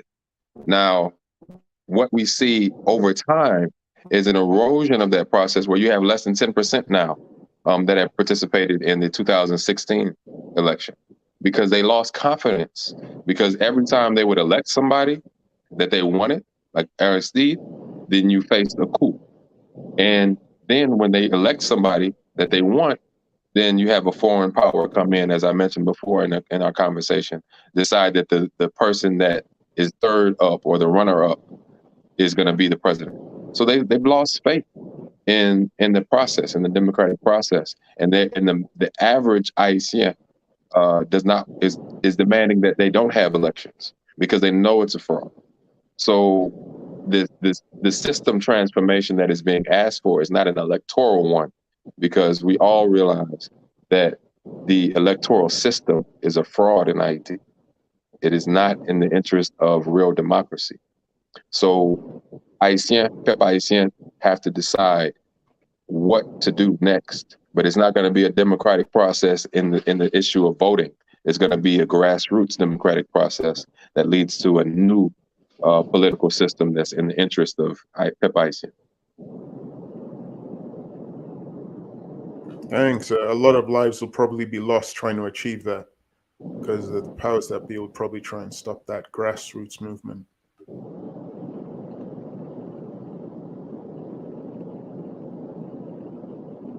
Oh, Dynast, before I forget. Go ahead.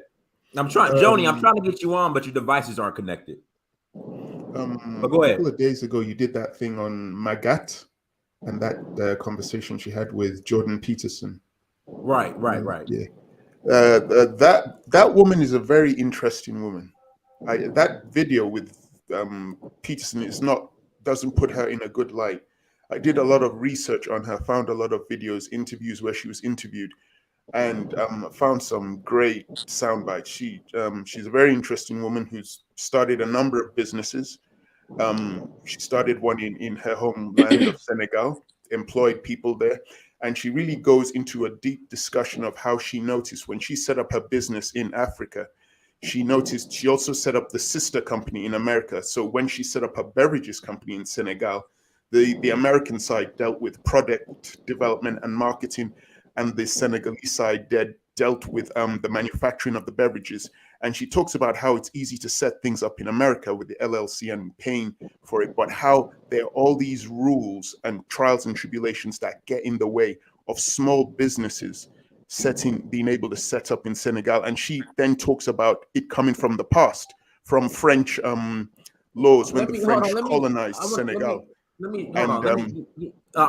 Give me a minute. I'm gonna grab something and show it Sure. to you. Give me one minute. Can you hear me, Dynast? I hear you loud and clear. Give me 30 seconds. I want to grab something so I can show it to Larry. Okay.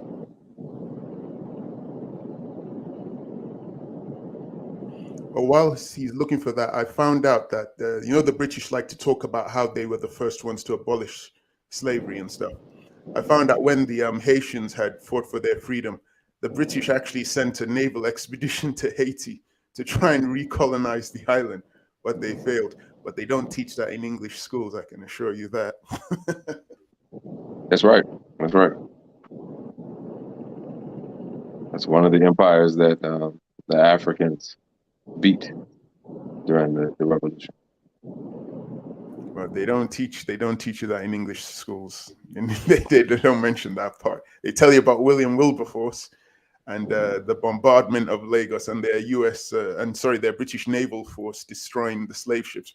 But they never mention that part where they tried to reestablish slavery in Haiti but failed. And they lost to these Africans. They don't talk about that part at all. They don't mention it. They get angry when I mention it on certain channels, when you have all these right-wing British people who are saying, why all these people protesting? See what we did for the black people, how we abolished slavery. And then I mention, well, excuse me, I mentioned that part, and they flip out and they get they don't like it. It was hey, brother, you tell them shit. So Larry, so when she said she was struggling to set up a business in Senegal, like what exactly? So basically, she was mentioning, like in America, when she set up the site that does the product development and marketing, she was talking about how easy it is. The price you to pay you probably know more about this, $20 or something for the LLC. She said LLC or something. That was the term she used. But she said in Senegal. Okay, keep going. Because I mean, she said LLC, that I can LLC give you in America ain't $20, but keep going. Yeah, maybe. But she mentioned that in Senegal, that there's a whole bunch of laws and rules she had to go through. And some of those licenses and laws, and payments she had to do would take as much as a year. And she said that when she set up her company in Senegal, the thing that you take for granted in America, she would have to pay a lot of money for, like the supply chain of supplying goods in her homeland was a lot different. So she mentioned an example, like if she was going to distribute stuff, you order something, like putting it in cardboard boxes.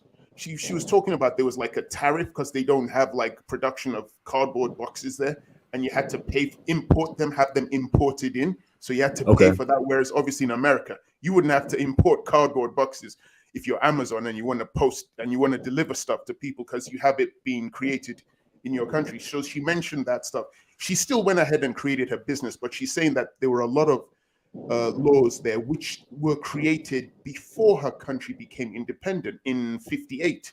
And she said that after her country became independent, they hadn't changed the laws. So those laws were still there, which made it difficult.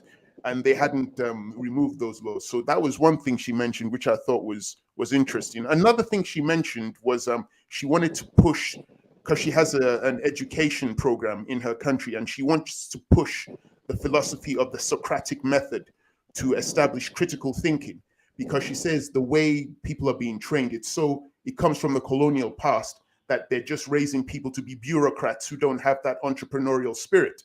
But she wants them to be critical thinkers using the Socratic method. That will be taught in schools. They would be questioning the government, questioning the system, and going out there wanting to create things for themselves. But that, I can play the link the next time you do a part two.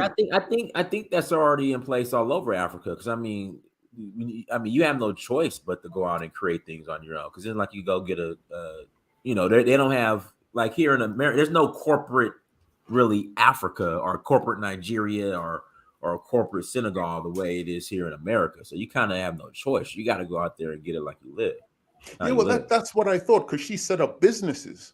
in there, and I've got a list of the businesses she set up, but she just mentioned the trials that came up and how it was a lot more difficult to set it up in her country than set up the sister Well, I companies think in because America. I have business set up in Senegal too, and the process was relatively easy. Now, as far as Okay. like supply chain, as far as like because so prime example, there's no so like all my statues that I ship back to Yeah, America. I've seen some. Like in Africa, there's no like UPS store or FedEx. Well, there is a FedEx, but there's no place where I could go and have everything properly boxed and all that. It's pretty much pack and pray. So I can understand where she's coming from in regards to having the proper. No, I'm sure even like in Nigeria, the only place I've been to where they had a proper store to properly package materials was South Africa.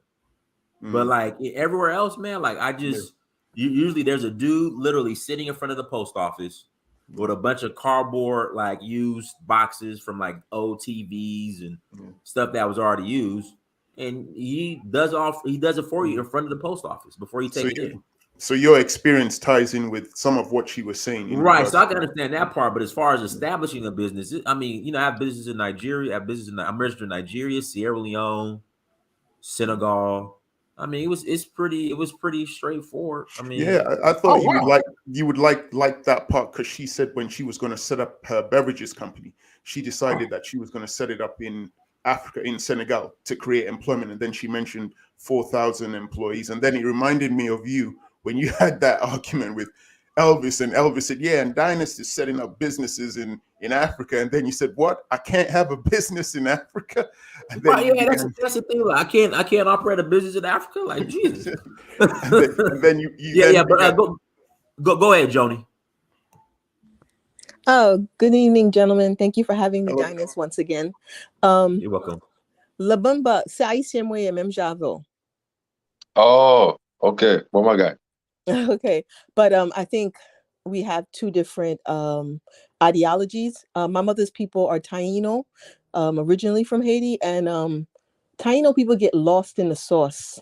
That's one I'd like to say because we never talk about how they help the Africans hide, help them with weaponry, help them with the nuance of the land, because so that's one thing. So when people say, "Oh, it's an African revolution," no, it's a Caribbean. It was a unison. It was all people together. It wasn't just one, because they would not know the land of the law of the land or the areas if the Taínos people didn't really, help them. So that's one thing. And the second thing is, I have a problem when they talk about democracy in Haiti. When we talk about, Aristide, because I feel for me, I think that he's a Benedict Arnold. He's a traitor. And he's the worst type of traitor, because the reason why Haiti is descending in chaos, he put a lot of mechanism. Well, he allowed the Americans to put a lot of mechanism in place by dismantling the military, bringing in the hard rice from Miami. We had our own rice during Duvalier time. Our money was the same as American money. Duvalier was not perfect, but our country was protected. And the Haitian people, I think, don't know what they want. It's either we're gonna go full force or we're gonna be like this and descend into chaos.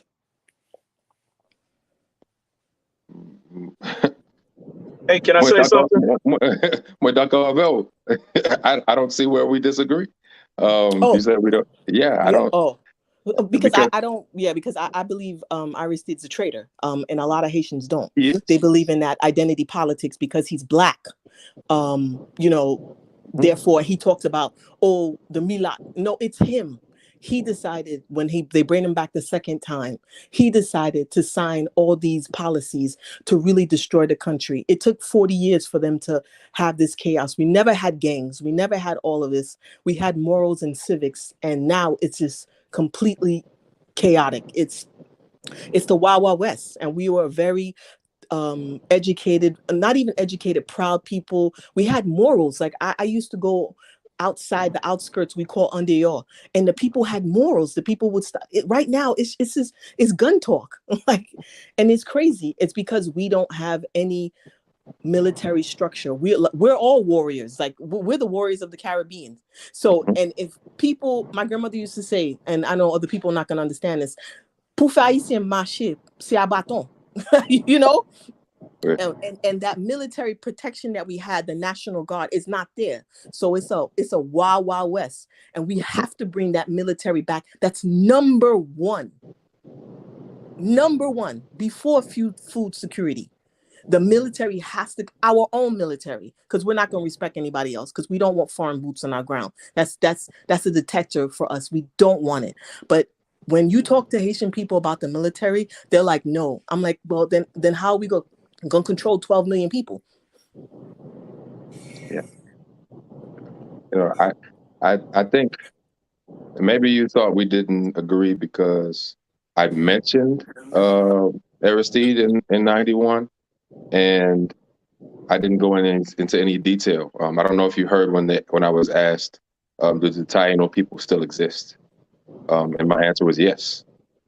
Never stopped existing, and were part of the Haitian Revolution. I didn't go into the details that you went into, so I'm glad that you did. And I'm so glad that you're here to really add to, what I was saying about the lies that we're told about from colonialists about the extinction of the indigenous populations across the Americas. So I'm glad that you're here to testify to that, so that nobody thinks I'm just making this up. And I'm glad you were able to add to that. And even critique, because I do mention it as an African thing, not to dismiss the impact of the indigenous population, because I also mentioned that I talk about Ishak, which is indigenous peoples along the Gulf Coast. But the thing with Aristide, he is a traitor. He may not have been a traitor in 91, but he showed his colors along the way. And a lot of people, like you said, don't know that, because there is a narrative that is pushed by the Democratic Party apparatus that Aristide is the good guy.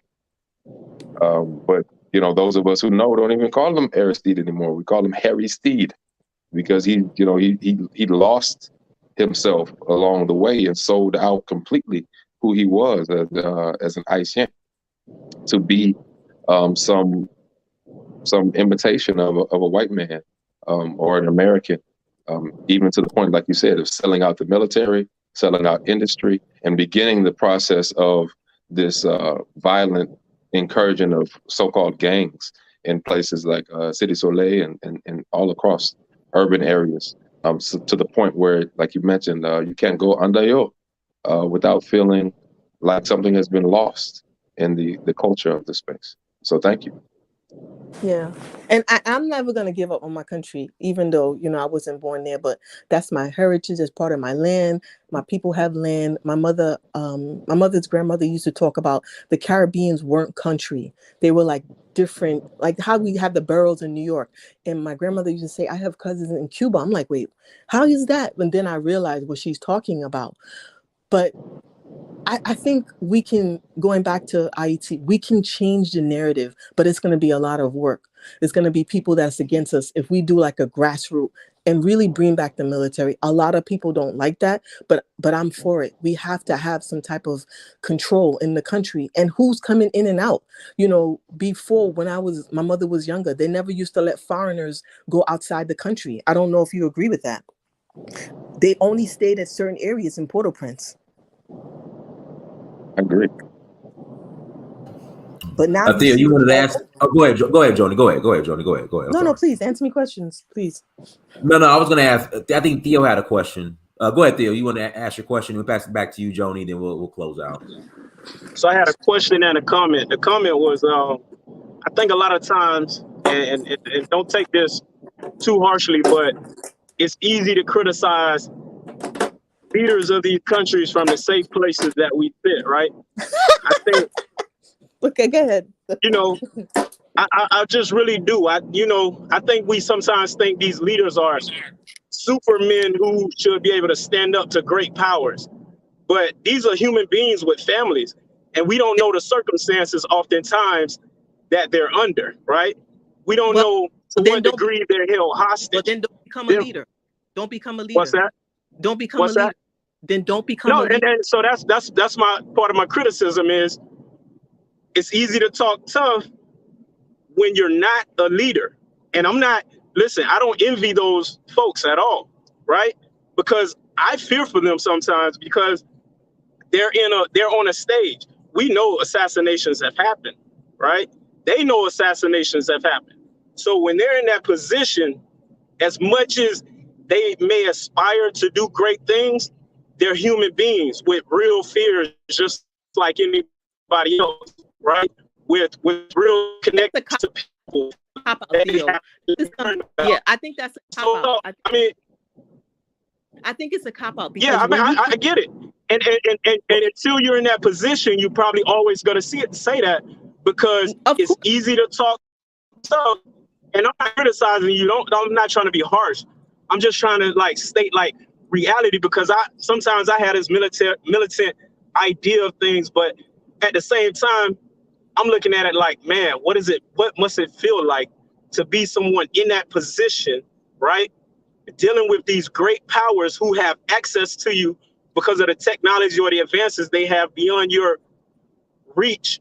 I mean, we're talking about, and nothing against Haiti, as a culture and a people, but politically, economically, militarily, everything of that sort. I mean, compared to what they're up against, you just have to be real about it sometimes and be a little bit forgiving when those leaders can't necessarily deliver in the way that you might imagine. So we have an idea of what should be or how they should, but we got to look at the reality of how things play out and have played out historically. Yeah, so no, that's let's look at the reality of how it played out. Haitians beat 3 military powers within 15 years, back to back to back. So you say what now? Haitians beat 3 military powers back to back to back. Okay. It's beaten? Let me finish. I'll let you finish. So I'm just trying to understand what you said. They beaten? The reality is this is in our blood, and we're forever going to fight for freedom. Oh, if you don't, I hear you. If you don't, but it's want not muskets and cannons and swords anymore, though. It wasn't that at all.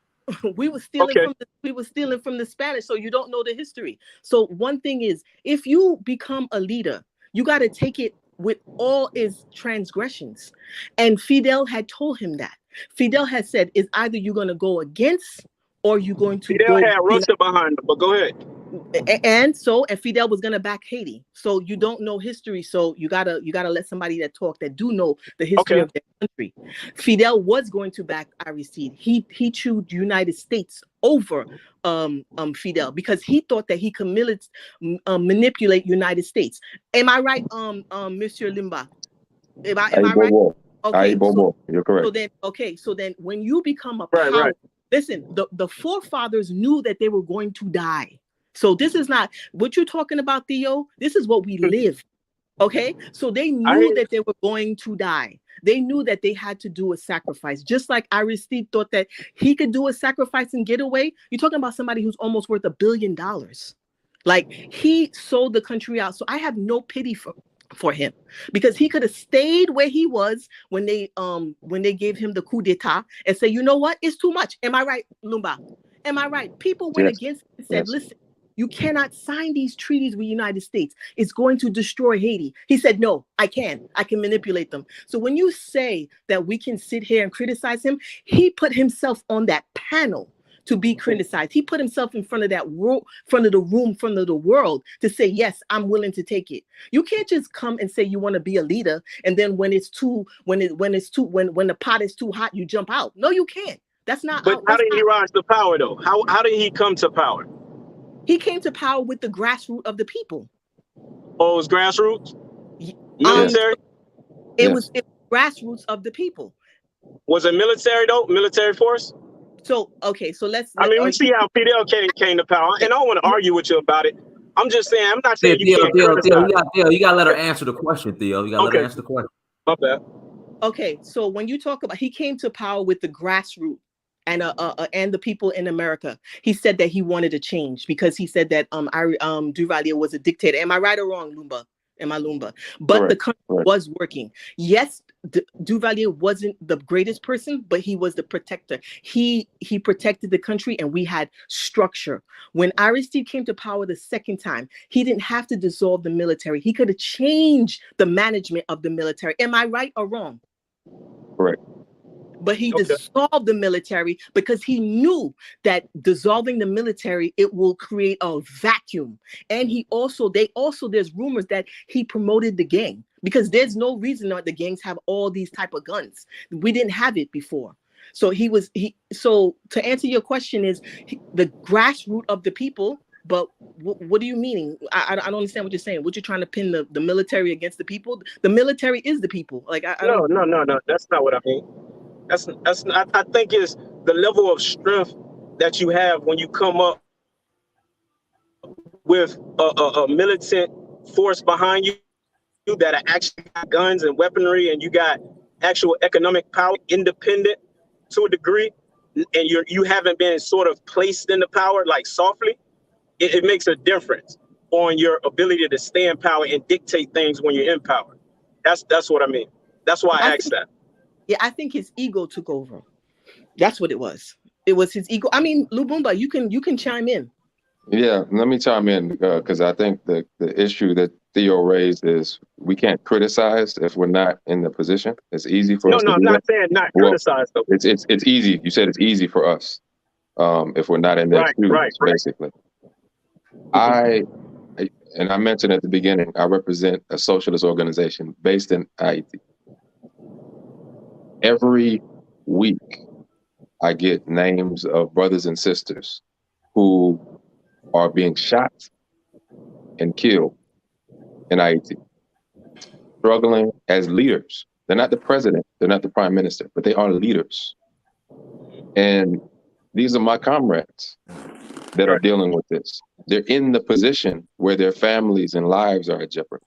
Some of them sell out because there's a lot of money that's being offered by the powers that be, if you will, for people, for impactful leaders to sell out. Here, we got a job for you. You're fighting for money, for access. Here, take this job, but just stop organizing. Some of them do, some of them don't, and if they don't, then they face the bullets. They face being blocked out and have wanted posters of brothers and sisters who have not even picked up guns in Haiti. Like, they're not violent and they're trying to kill anybody. They're just politically organizing the masses. And before that, they're targeted for assassination, for imprisonment, and ultimately their lives and lifestyles of their families are in jeopardy. Last time I was I've been targeted. So I had a couple of people who wanted me dead, and we negotiated so that I wouldn't. When we walk around, we don't have the average person. You say we're not in their shoes. That's correct, because the average leader in IT does not have a national police to protect them or a military apparatus to protect them. The average leader has to walk around those people who want to assassinate them in the same environment.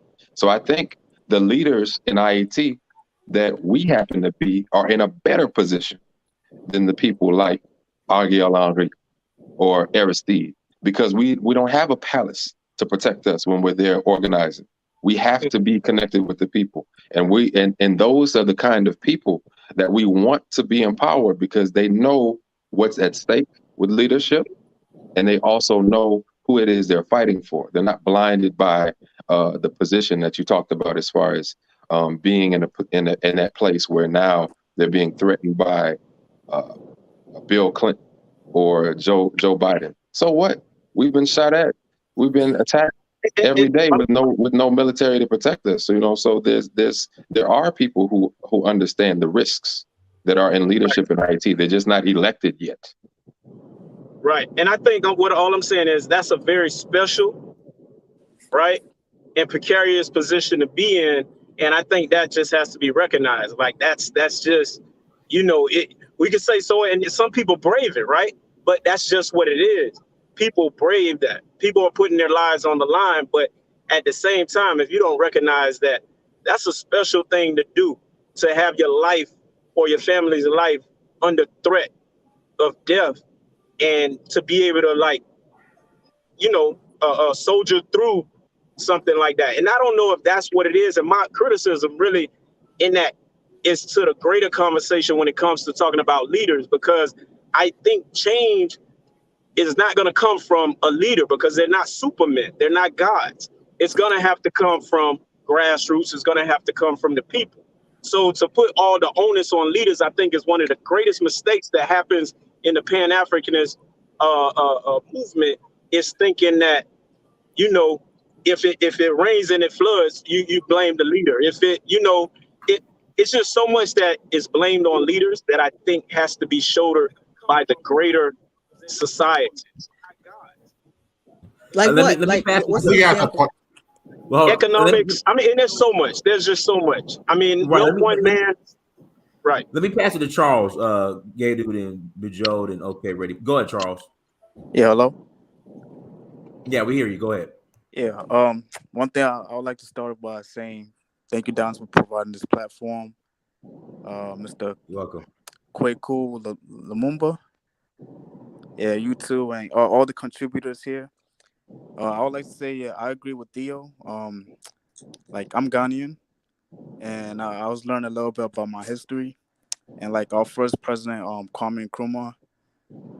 There was like 7 or so assassination attempts of him by the CIA and other opposition groups. He did accomplish some things for our country, but yeah, Theo's right. Like the forces that be, they are powerful, and so it is really about grassroots. You got to get the people to back you. Like even Cuba with their revolution, till this day they're still embargoed. Like it's a tough thing to do, so you just gotta really get a strong revolution and really seek foreign support, use the international community, all of that. It's I it's just not get. that hard. I don't get what you guys saying. Like, what's the alternative when you say, "Oh, you can't put it on somebody to live like a slave"? I don't know. Like, No, because No. I don't. What's the? It's either No, we the do this. alternative is be ready to do what you say that these leaders should do. I think is what I probably mean.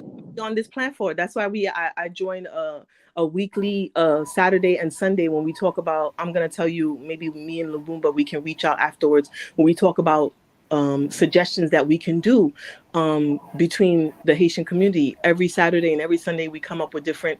What can we do? There's this guy called Lumumba. Do you heard of Komese Miskade? You heard about him? No. Yeah, no, you guys wouldn't know because you're not Haitian. But there's this guy called Komese Miskade who's really holding down his vicinity, and I'd like to push to see him in more politics. He's really holding it down with the gangs. There's a lot of fighting going on, and he's able to push back the gangs. So the alternative is chaos, gangs, and an interwar. We have to go ahead. Yes, it's a lot, but this is something that we have to do. We have to do this for our grandkids coming. We have to do this for our children. Am I right or wrong, Mr. Lumba? I want my kids to be able to live in that country, to live in the fruit of that country, to see what their ancestors built. And I'm sorry, gentlemen, I understand that it's a heavy toll. Just don't take the leadership. Exit to the left.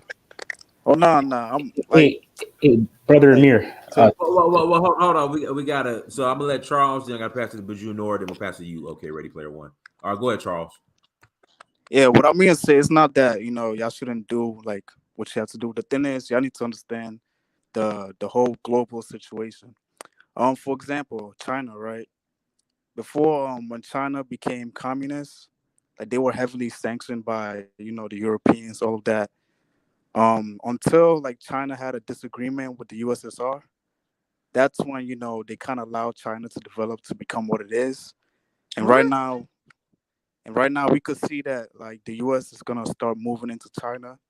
I mean, they're already setting it up where they're gonna use Taiwan to kind of weaken China. So I'm just letting you know, like it's really a global thing. You know, And China so got that, nuclear weapons. You know that, right? oh yeah, but that doesn't Oh, okay. stop the United States Okay. or any of them from. Okay. You know Yeah. Russia has more nuclear weapons than the United States, right? Wait, they have in the United States? They have more nuclear warheads than United States. Oh yeah, I know that. Yeah, that's honestly what's when you keeping them alive. protect yourself, and you have a military, it's a barrier where people don't treat you like crap. Okay, so I'm not just talking about this to talk. When you have something the same as United States where you can bargain, look at North Korea. It's a deteriorating state, but they won't go in and march in there because why? He'll send rockets to over to California. I'm not saying military. I'm not saying military is the way. I'm saying it to shape the what's happening now. It wouldn't be so if we had a structured military, because we were never like this before. We were never so chaotic. There was never children having guns. We haven't seen this, but this is a playbook that other foreign countries use in Africa and other countries. They give the uneducated, and these are deportees that are training other people. Am I right, Mr. Lumba? That's coming in here, and they're wreaking havoc. But we don't have a force to fight against them. Look at Ecuador. They arrest like 5,000 different gang members because they had a military to fight against them, and now they're becoming hard body. And the reason why they could do that, because there's a buffer. There's the gang members, there's the military, there's the police. We don't have that.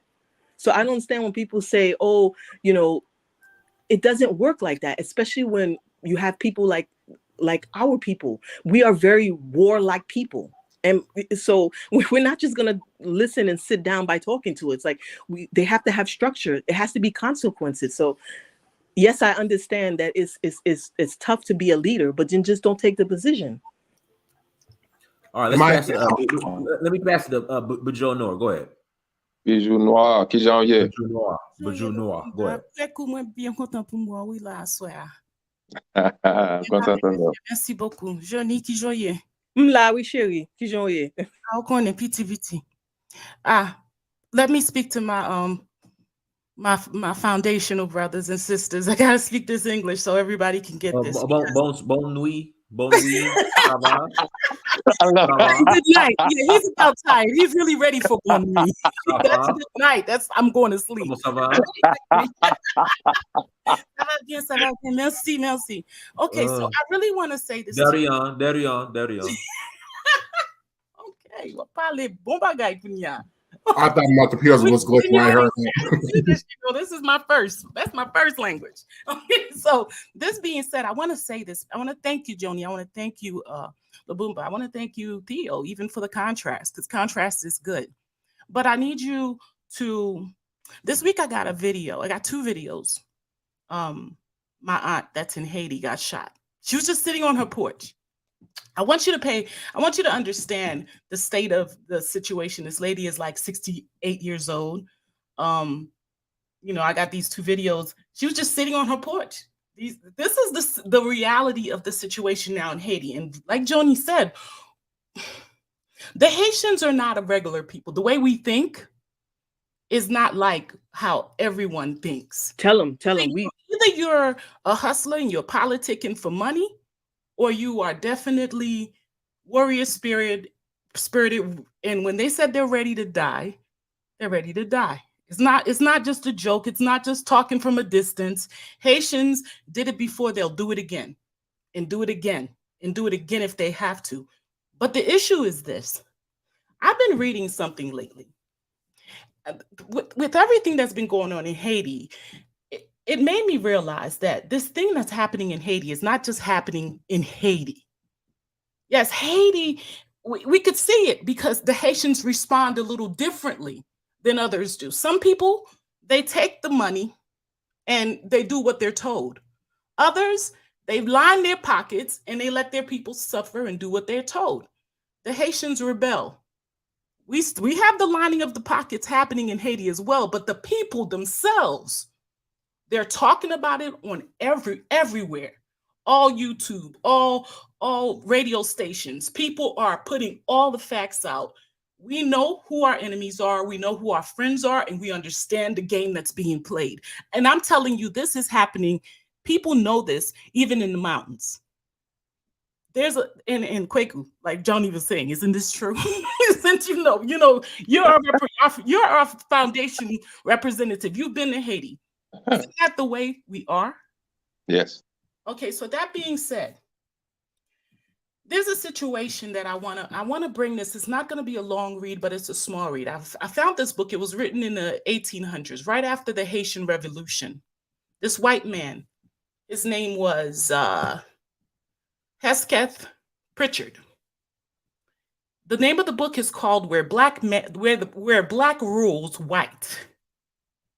And in the book, it's very interesting because he has a chapter. It says, "Can the Negro rule himself? Can the Negro rule himself?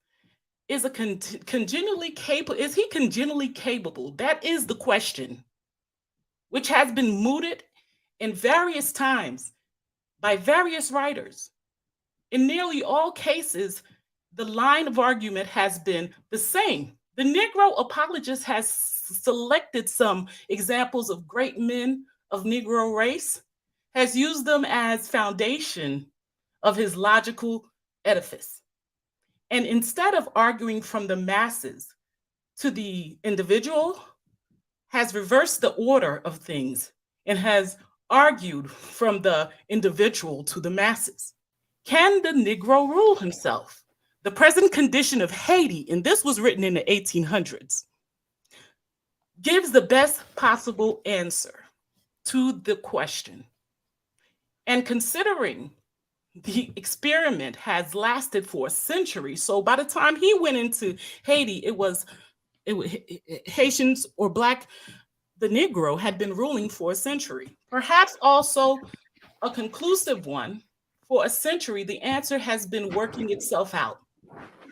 There is flesh and blood. There in flesh and blood, the Negro has had a chance. And had a chance, a fair field, no favor. He has had the most fertile and beautiful of the Caribbees for his own. He has had the advantage of excellent French laws. He inherited and made country with Cap Haitian, which happens to be the old capital of Haiti, for its Paris. It used to be called Little Paris, as it is called. Here was the wide land sown with prosperity, a land of wood, waters, towns, plantations. In the midst of its Black man turned loose to work out his own salvation. So in the midst of all this easy work, because they felt like this was easy work that was left for him in this paradise, this land that was so fertile that anything can grow, he's saying the Black man was turned loose to work out his own salvation. What has he made of the chances that were given to him to begin with? I'm not going to finish reading that. I want you to go, if you're interested, find the book, Where Black Men Rules. It's actually free online. But I want to give you my thoughts. I'm angry as hell at Black men. I'm going to back away from this mic so I don't scream too loud because I could get loud. I am angry as hell at Black men because Black men have had the opportunity to do more. But we keep getting less because the leadership, the people, and somebody mentioned earlier that, yes, it's the leaders, it's the pop. No, we are raising these humans. We're raising them in our homes. Before they are leaders, they are children. There's a morality issue in Haiti. We're not going to talk about that. The fact that there's still slavery in Haiti. How could you rise above something and continue something to your own people?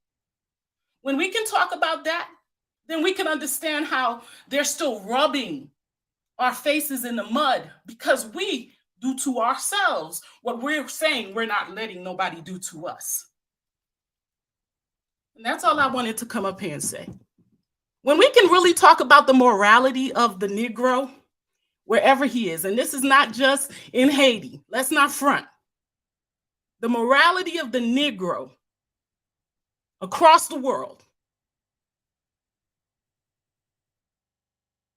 We could fight all day long, but if we keep putting ourselves in a position where we are mistreating ourselves, not finding a space where we can treat ourselves, the way that we want others to treat us, we're going to always end up where we are. Because I saw Haitians go to the UN and ask for help.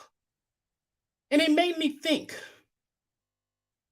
you, the first Black man to stand up and say, I'm free, went back home, had all this space of freedom, and you turned your children into slaves. You have a caste system that still represents slavery. I'm just keeping it real.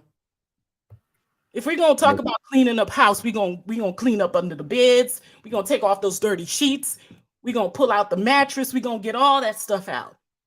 Haiti needs a morality check, and I pray that this is it. All right, thank you. Thank you so much, Dynast. Thank you, everybody, for having me on. I just wanted to say that. No problem. You're welcome. Okay, Ready Player, we'll close out with you. Go ahead, Okay, Ready Player, mute yourself. Yeah, thanks again, Brother Amir. I'm a huge fan of the show. Again, thanks again, Mr. Lumumba, again, for your thoughts on Haiti and providing the social commentary.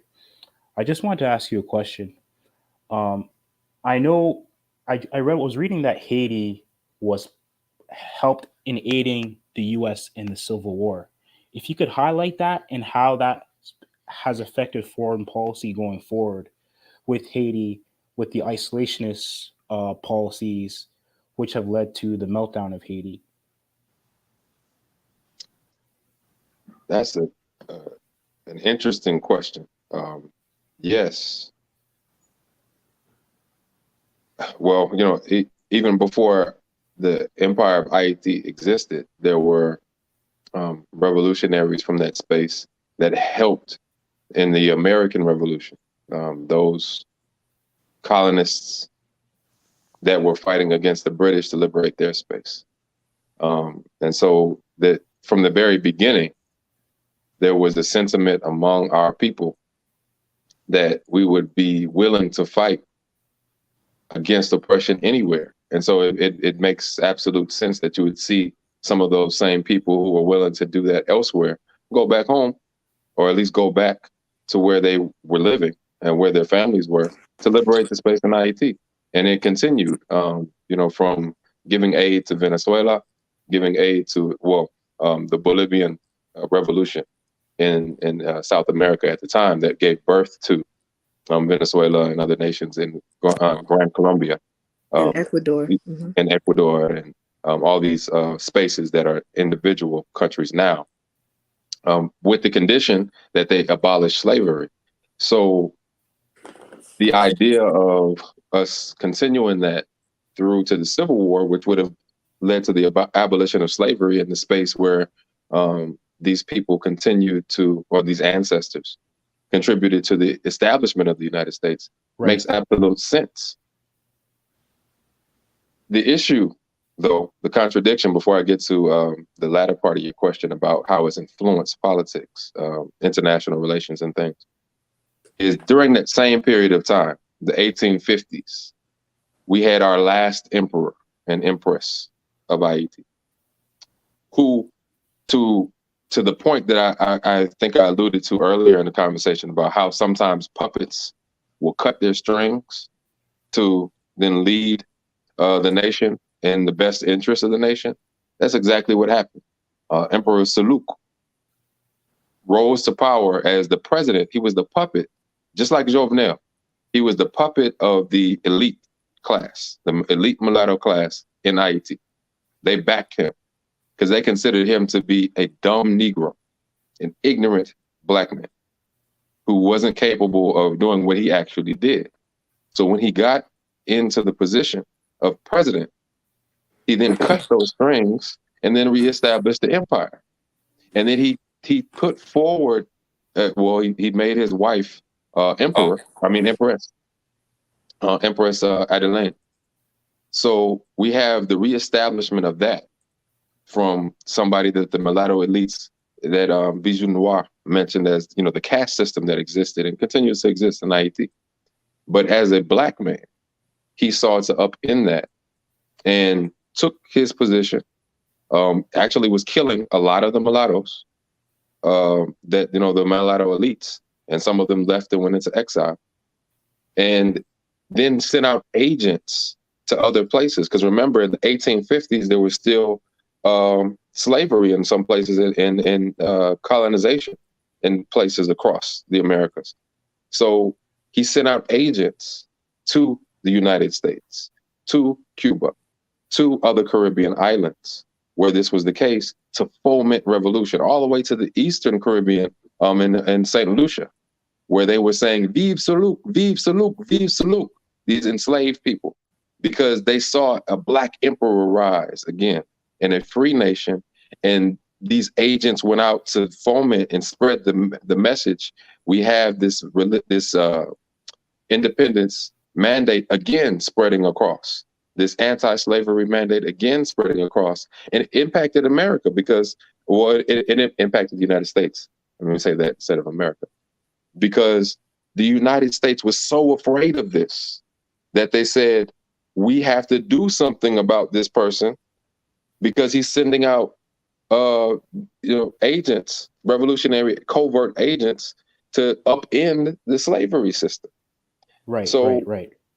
There was this dynamic where, yes, the United States was on the verge of doing what it did for the Civil War, but they were opposed to the brand of slavery abolishment that Haiti represented.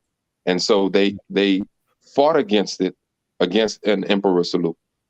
And then they did their own brand for the 1865 version, which didn't abolish slavery. It just transformed it from what it was in the antebellum period to what it is still today as a prison industrial complex where now anybody can continue to be enslaved as long as they're deemed a criminal. And so my response to how that impacted international relations is you had the transformation of the enslavement system in the United States that then became the prison industrial complex system from plantation to prison, right? Which now they have exported to other nations. And you have these prison companies that are based in the United States, but they operate in other places, even in Africa, where they can continue to imprison people or enslave people on a prison model to say now, we can do this legally. You mean we can still enslave people legally? We just have to call them criminal instead of African, or call them criminal instead of Indian, call them criminal instead of indigenous, call them criminal instead of savage. We can do that and profit from it even more so than we did before, enslave more people than we did before.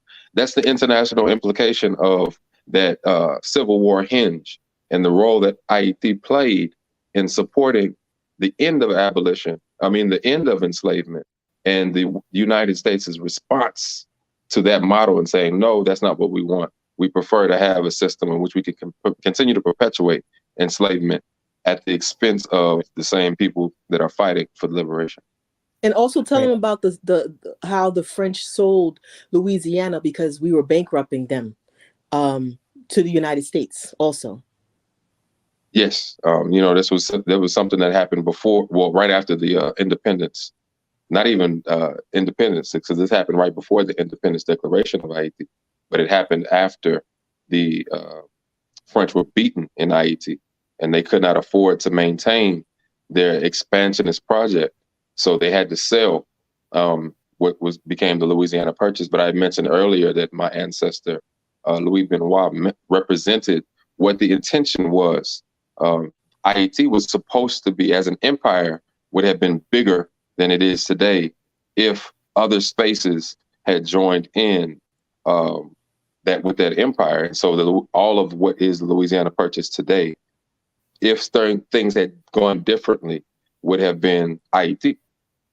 Right. Yeah. And I understand, like, the U.S. placed all these embargoes on Haiti because at one point Haiti was the world's largest economy.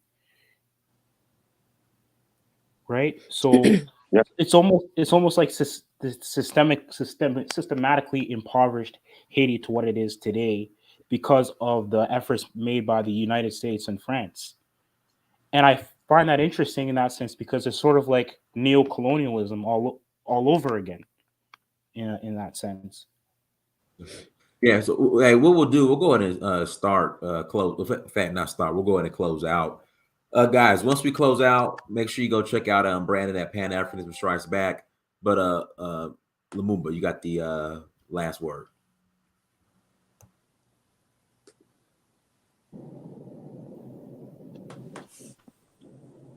Oh, hey, we lost him.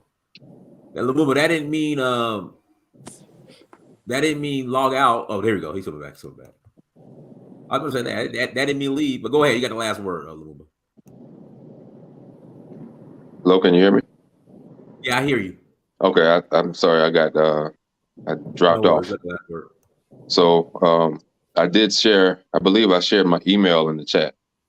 Was that seen, or do I need to share it again? In a private chat. Yeah, you want to put this in the main chat too? I'm not able to hear well either. I don't know what happened when I got I'm saying dropped you off. want me to put this in. You want me to put this in the main chat as well?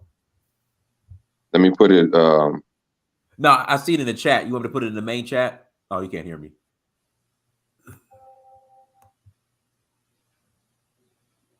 Now I see it right here. I'll put it in the main chat too. Let me see.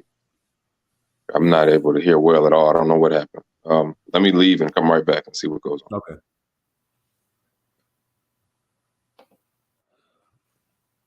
Guys, Kweku's information is in the main chat right there.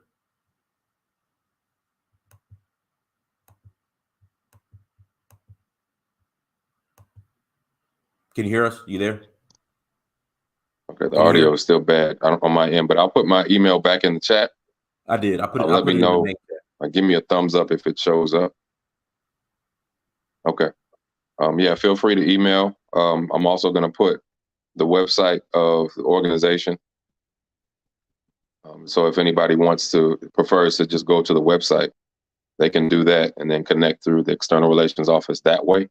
But yeah, I just wanted to thank you, Brother Dynast, for continuing to provide a platform for this kind of dialogue, where multiple voices can be heard and the issues that matter to our people can be discussed in real time. So thank you for that. Merci en pile for all the people who joined, including Joni, who joined and spoke truth to power and represents those ancestors and that lineage, even going back to the indigenous population there in Haiti and elsewhere. And everybody who supports Brother Dynast's platform. As you can see on the underneath our names, there's a Cash App there, a website, and he talked about the opportunities to travel to Africa. I think that's important, no matter what, that we travel to our ancestral spaces, so that we can remember who we are. Because we can talk a lot about what has been stripped from us, but in this day and time, we can get a lot of that back. And the only thing that's stopping us from getting that back, learning our languages, spending time in our ancestral homes, is us.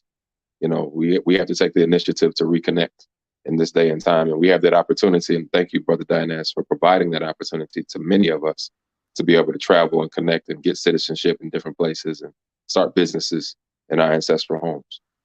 I appreciate it. Hey, everyone, thank you so much for joining. Like, share, subscribe. Make sure you go check out Brandon once we end. Till next time, family, Dynasty Search for Uhuru. Peace.